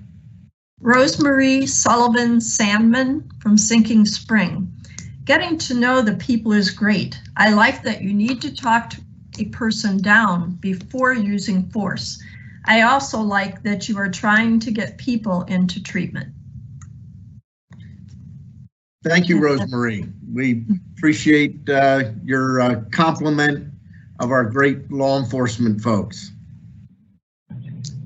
Okay, Marquise Richards from Reading.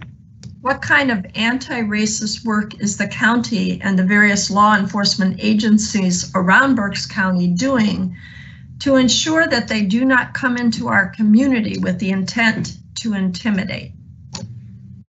Now, I assume that what he's asking is about hate groups, racist groups coming into our community. I think some of us remember, I'm not going to say the name, but there was a time not that terribly long ago that we had pretty visible hate group in the community. And part of the way you get rid of that is you have people that don't believe that way stand up and set the standard. Anyone want to jump in and comment? We know that those groups exist, that are out there.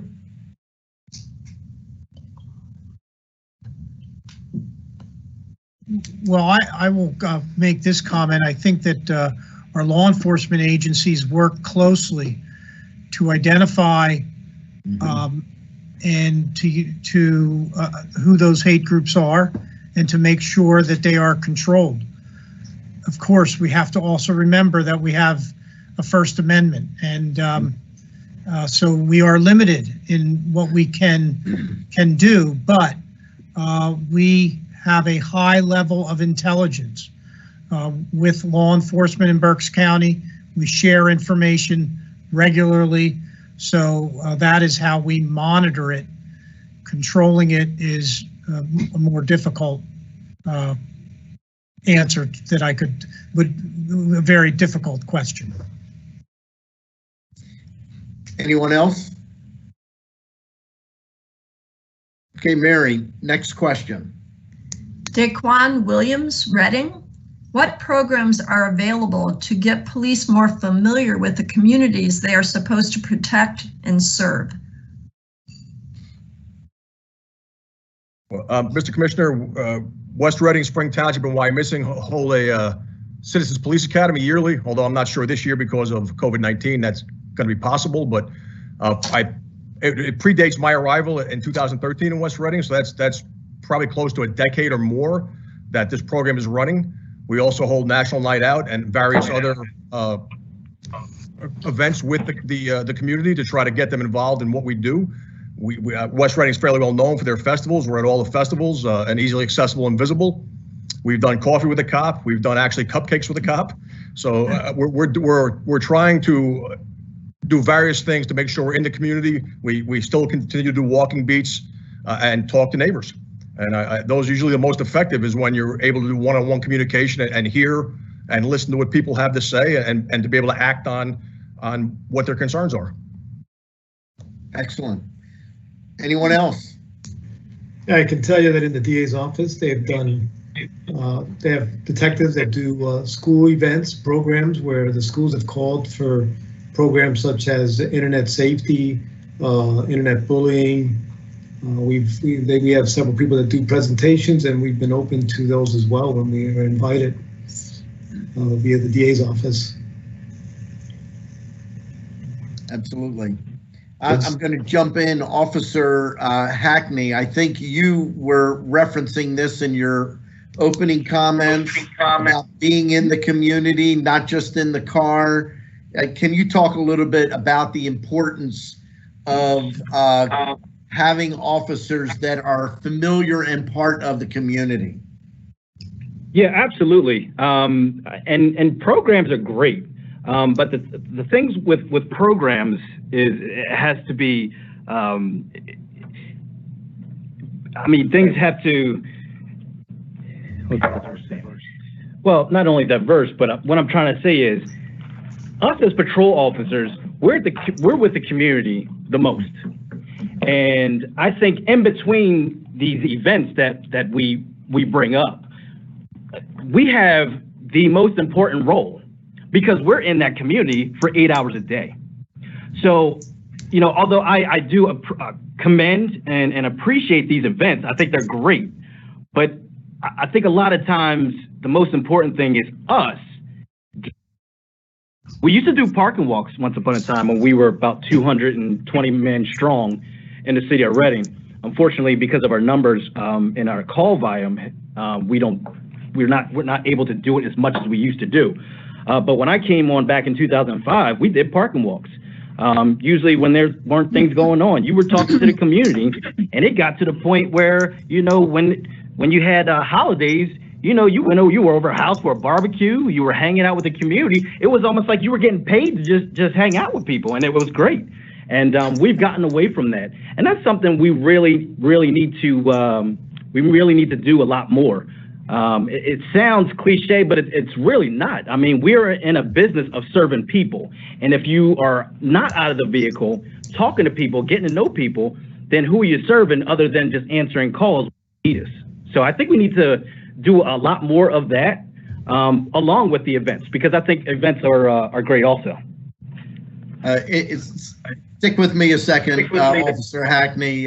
Yesterday, in preparation for this program, I got a call from the Washington Post, and I thought they were actually interested in our program, but instead they wanted me to comment on what I was hearing from county leaders about cutting the budgets of police departments. And I specifically cited the terrific damage that would cause to a police department like Reading, and how in the world is that supposed to help community policing, help connect the community? And I'm glad you brought that up.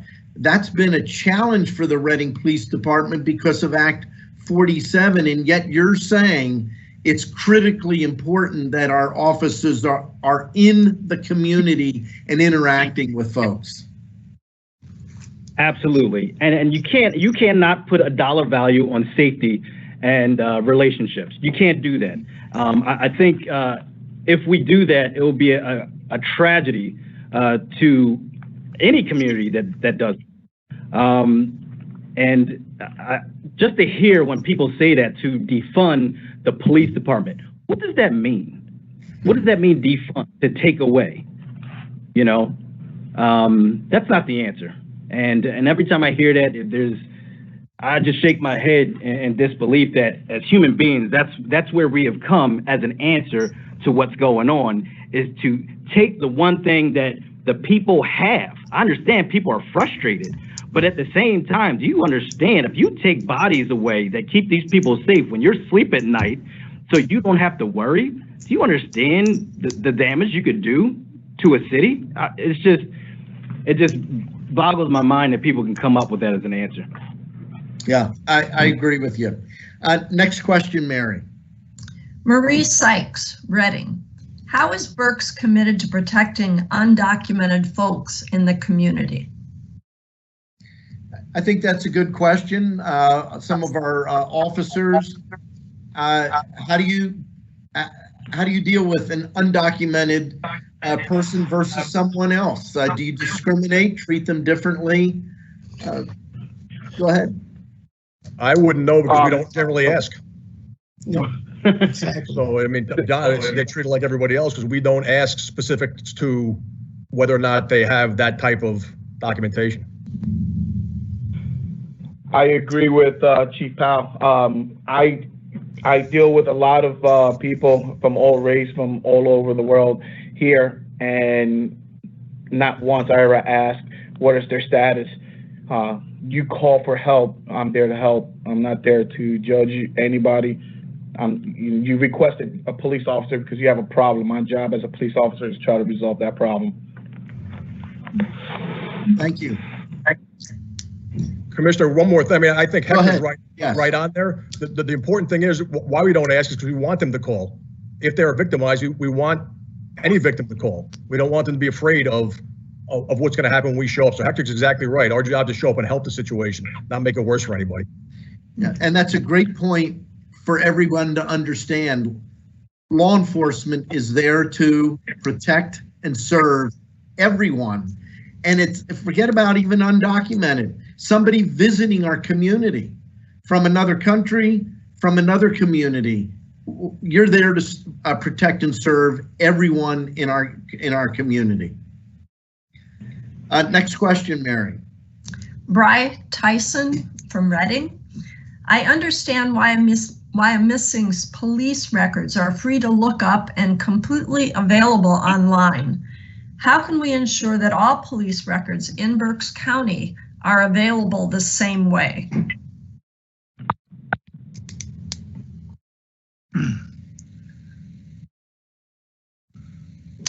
I'll answer that to a point.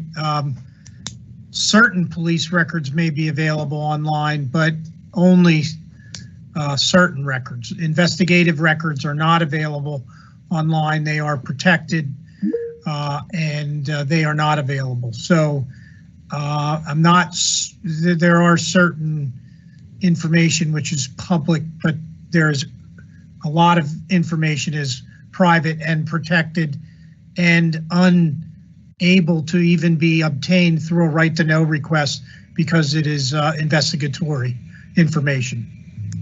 So, John, as our DA, do you know how a person that would want to access those available records would do that outside of Wyomissing? Oh, yes, almost all information which she states Wyomissing, all that information is available through public websites, through the public access like CPCMS, which is a statewide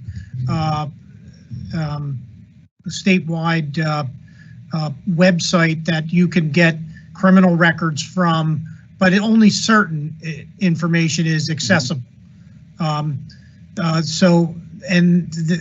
The information that goes for every police department in the state. Certain records are available from each and every department. Thank you. Next question, Mary. Jason Hugg, Berks Weekly. In a recent press conference, Governor Wolf proposed communities to create citizen advisory boards as one part of his law enforcement reform strategy. What do you think about the creation of citizen advisory boards and the impact of them in our community?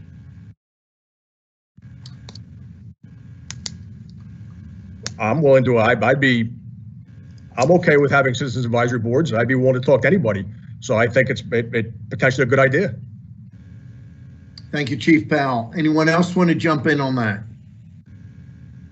I think it's a good idea also because it would open another line of communication between the communities and the police department as far as what services they feel we may need to improve on, and also develop even strategies with them to combat crime so that they do have a safer community. So I agree with Chief Powell. I welcome that. Yeah, and I believe, as I understand the citizen review boards, they would need to be set up by the municipality that has the direct oversight of the particular police department, just so people, because I've already been contacted, people want Berks County to set up a Berks County Citizens Review Board. I'm not going to say that's impossible, but that would be extremely complicated since the county does not have direct oversight of local policing. And also to add to that, now that you mentioned that the citizen review boards, you know, people need to be careful. It's easy to call for that, but we have to be fair to the officers also.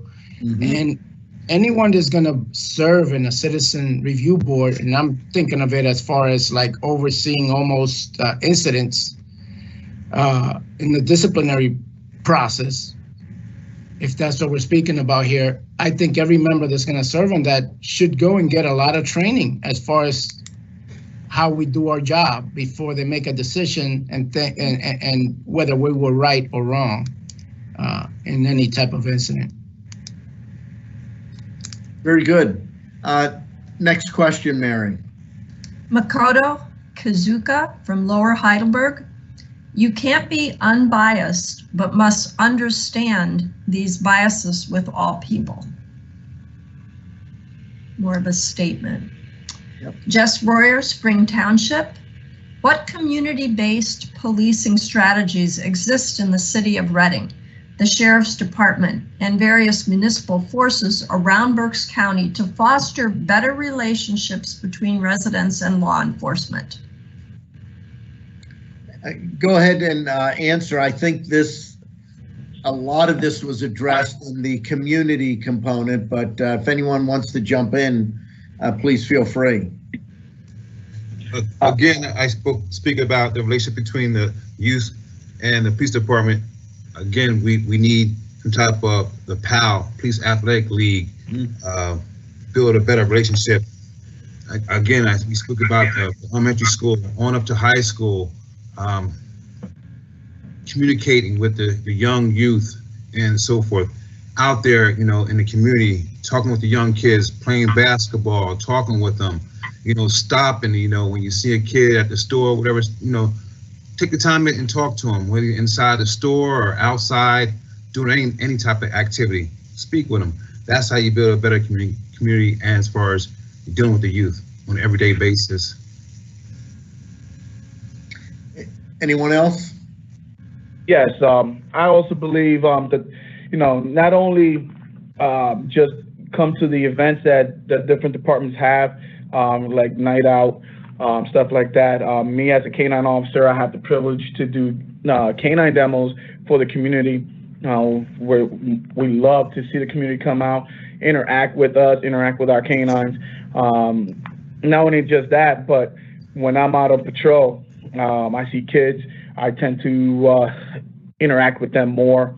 During Halloween, I buy candy while I'm on patrol and I see kids trick-or-treating. I'll have candy for them, give them candies, just interact with the community, not just adults, but kids, because that's where things start. You know, that's where kids start learning whether or not they can trust us or not. So there's a lot of things that us as officers can do. Birthday parties, you know how many times I drove by and I see birthday parties, I'll go in, you know, say hello. You know, first reaction would be, oh my God, why is a police officer there? But once I'm there, start talking to them, wishing them happy birthday, they're actually glad to see me. They want to see me more. They even offer me food.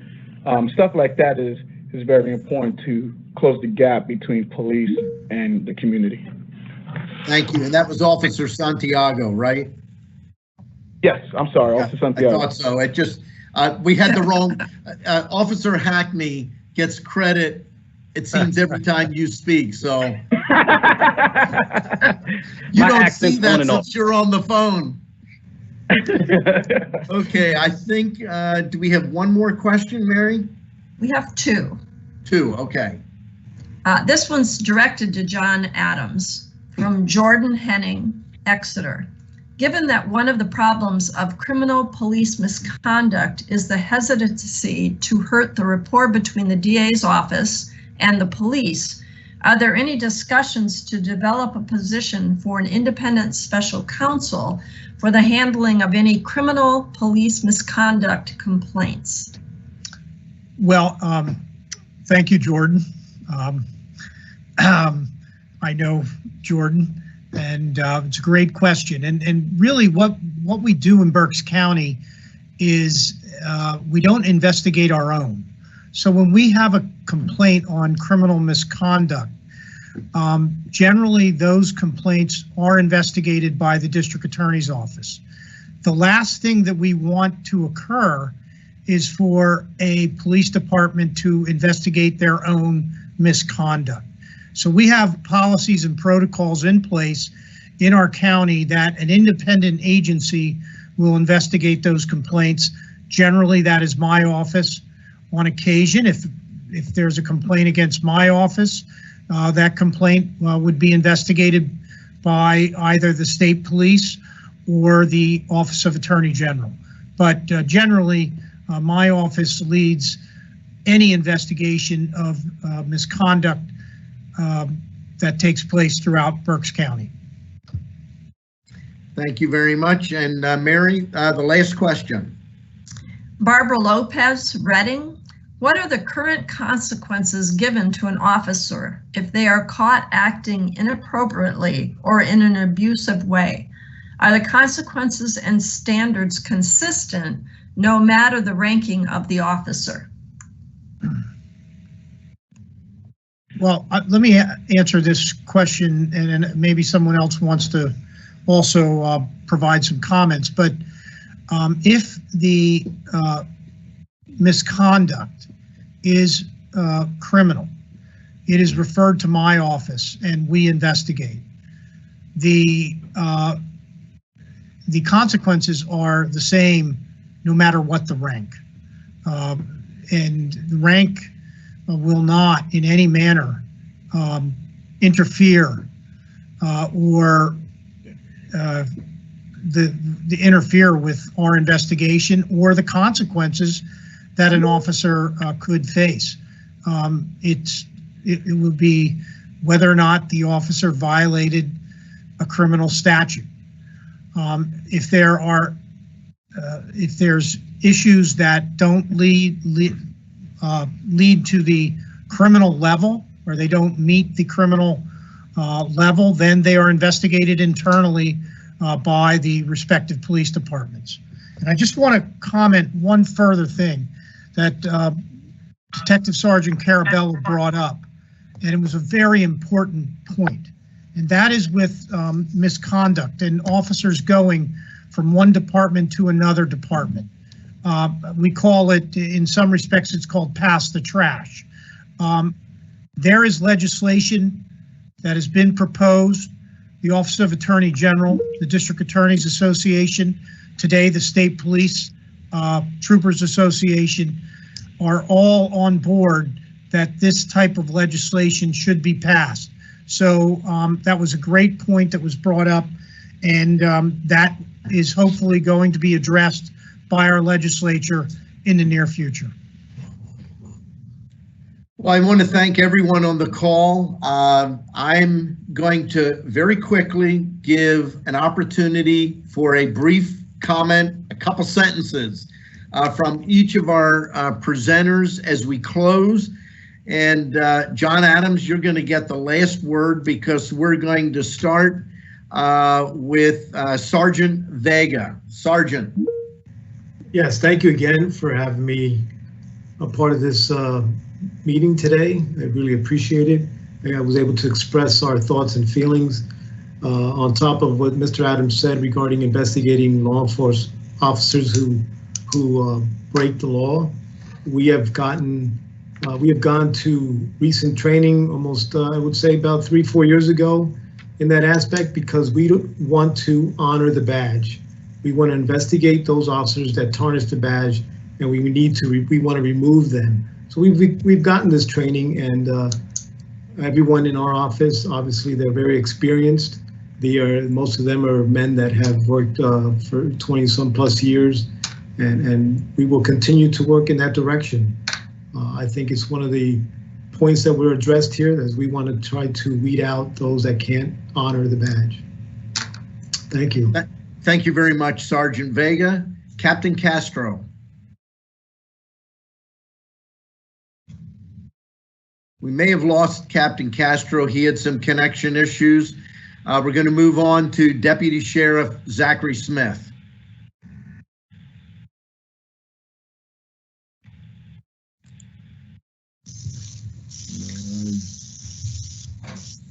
I would like to thank you for this opportunity to speak again. We're going to try to do our best to get everything as far as this department, Sheriff Department, to improve, to get better, to have better communication with the community, to better spur posts, and learn how to go out there and interact with the community as well. Thank you. Thank you very much, Deputy Sheriff Smith. Sergeant Carabello. I just want to remind everyone that's watching that I know it sounds cliche, but great majority of cops are not perfect, but we're good people. We still have to move forward, and there are things that we can start doing to make sure that we do become better. Because as Chief Powell said, you know, when we stand still, we're pretty much just rolling backwards. Something to that effect. So have trust that there are many of us that are really proud of this job that we do of our profession, that will step up if we see misconduct. And we're here to serve you. everyone, regardless of who you are or where you come from. That's our mission. Thank you. Thank you very much, Sergeant Caraballo. Officer Santiago. I would like to say thank you for the opportunity to speak on this panel. I would like the public to know that every officer I work with, very proud to serve our community, especially myself. I constantly, every day, wake up every morning, put on my uniform, and try to do the best I can. Just like my partners here in Reading, here to serve. We don't care the color of your skin. We don't care where you come from. You need us, we'll be there. Even though there's a cluster of people that dislike us and call us a bunch of names, we even there for them as well. We don't care. We came to do a job, and that's to serve and protect. And that's what we are going to do. We just need to better ourselves in certain other areas.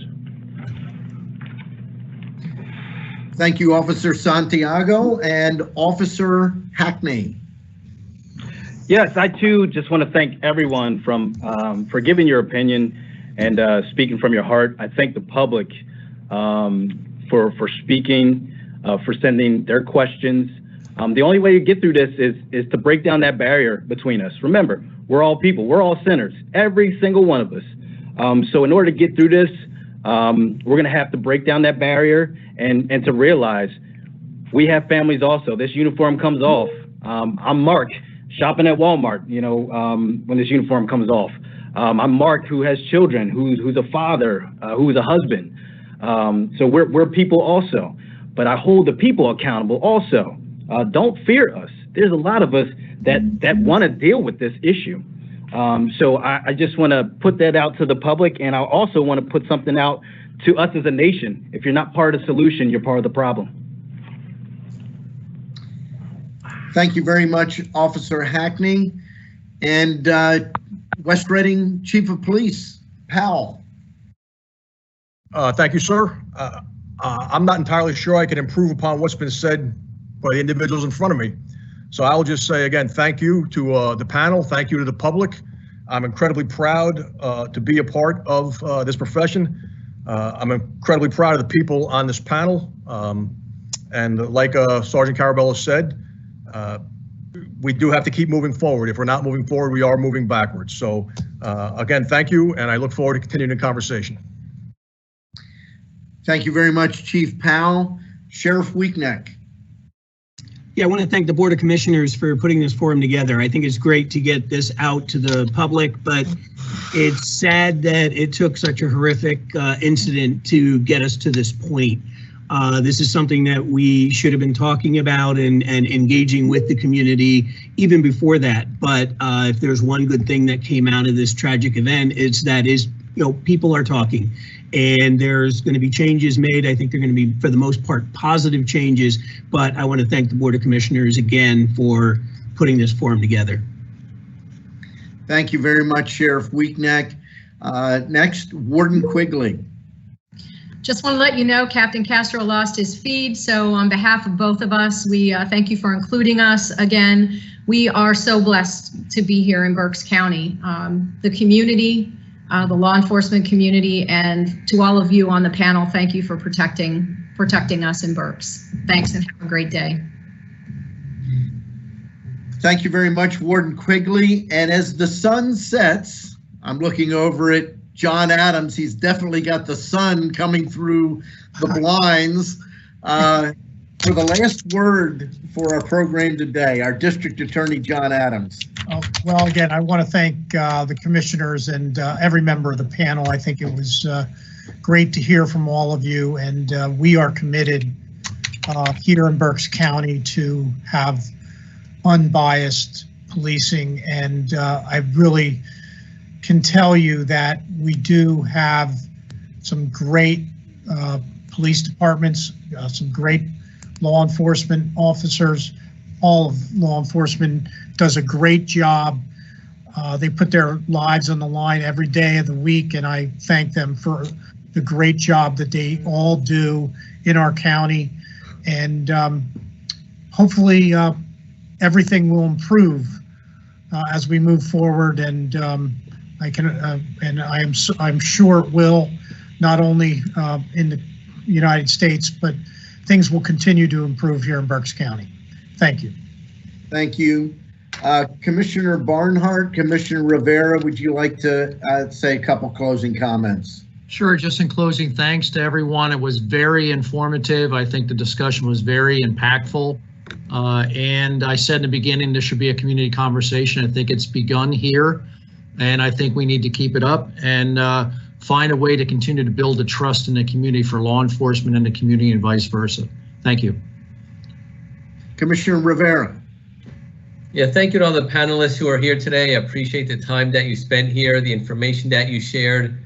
I learned a lot of things here today, and I'm sure the people that were listening learned a lot as well. Thank you for the work you do. Thank you for keeping Berks County safe. And please, let's continue to make Berks County an example for other places where police do their jobs the right way, people are treated fairly and properly, so that we can become an area where other people look to and other police departments look at and say, hey, you know what? We need to follow Berks County. We need to follow what they're doing. They're doing a great job there with their policing and their law enforcement. Thank you. Thank you to my colleagues. Thank you to the panelists.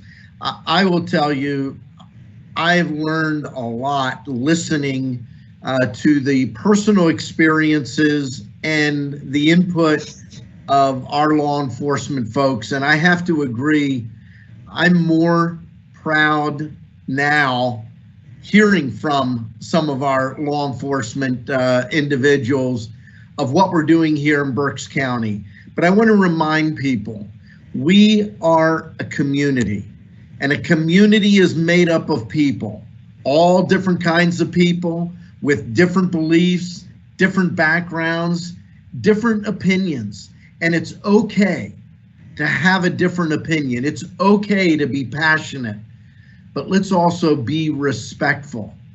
You may disagree with some of the things that were shared today, and that's fine.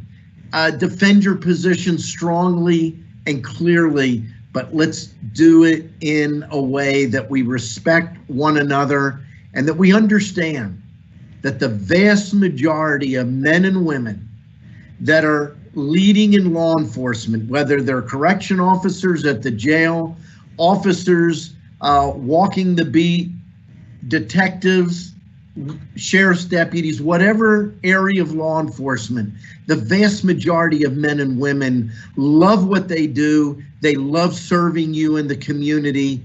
We need to stand up for the great men and women that serve our community and let folks know when there is an individual that is acting inappropriately, that we are going to stand up and not stand for that type of activity in our community. We won't tolerate it. And hopefully 5, 10 years from now, we'll look back at the tragedy of George Floyd. We'll remember what we saw on the video, and we will say, this was the point that changed America, changed and made Berks County even a better community, and our law enforcement even a stronger and more compassionate force. Thank you very much for joining us, and God bless you.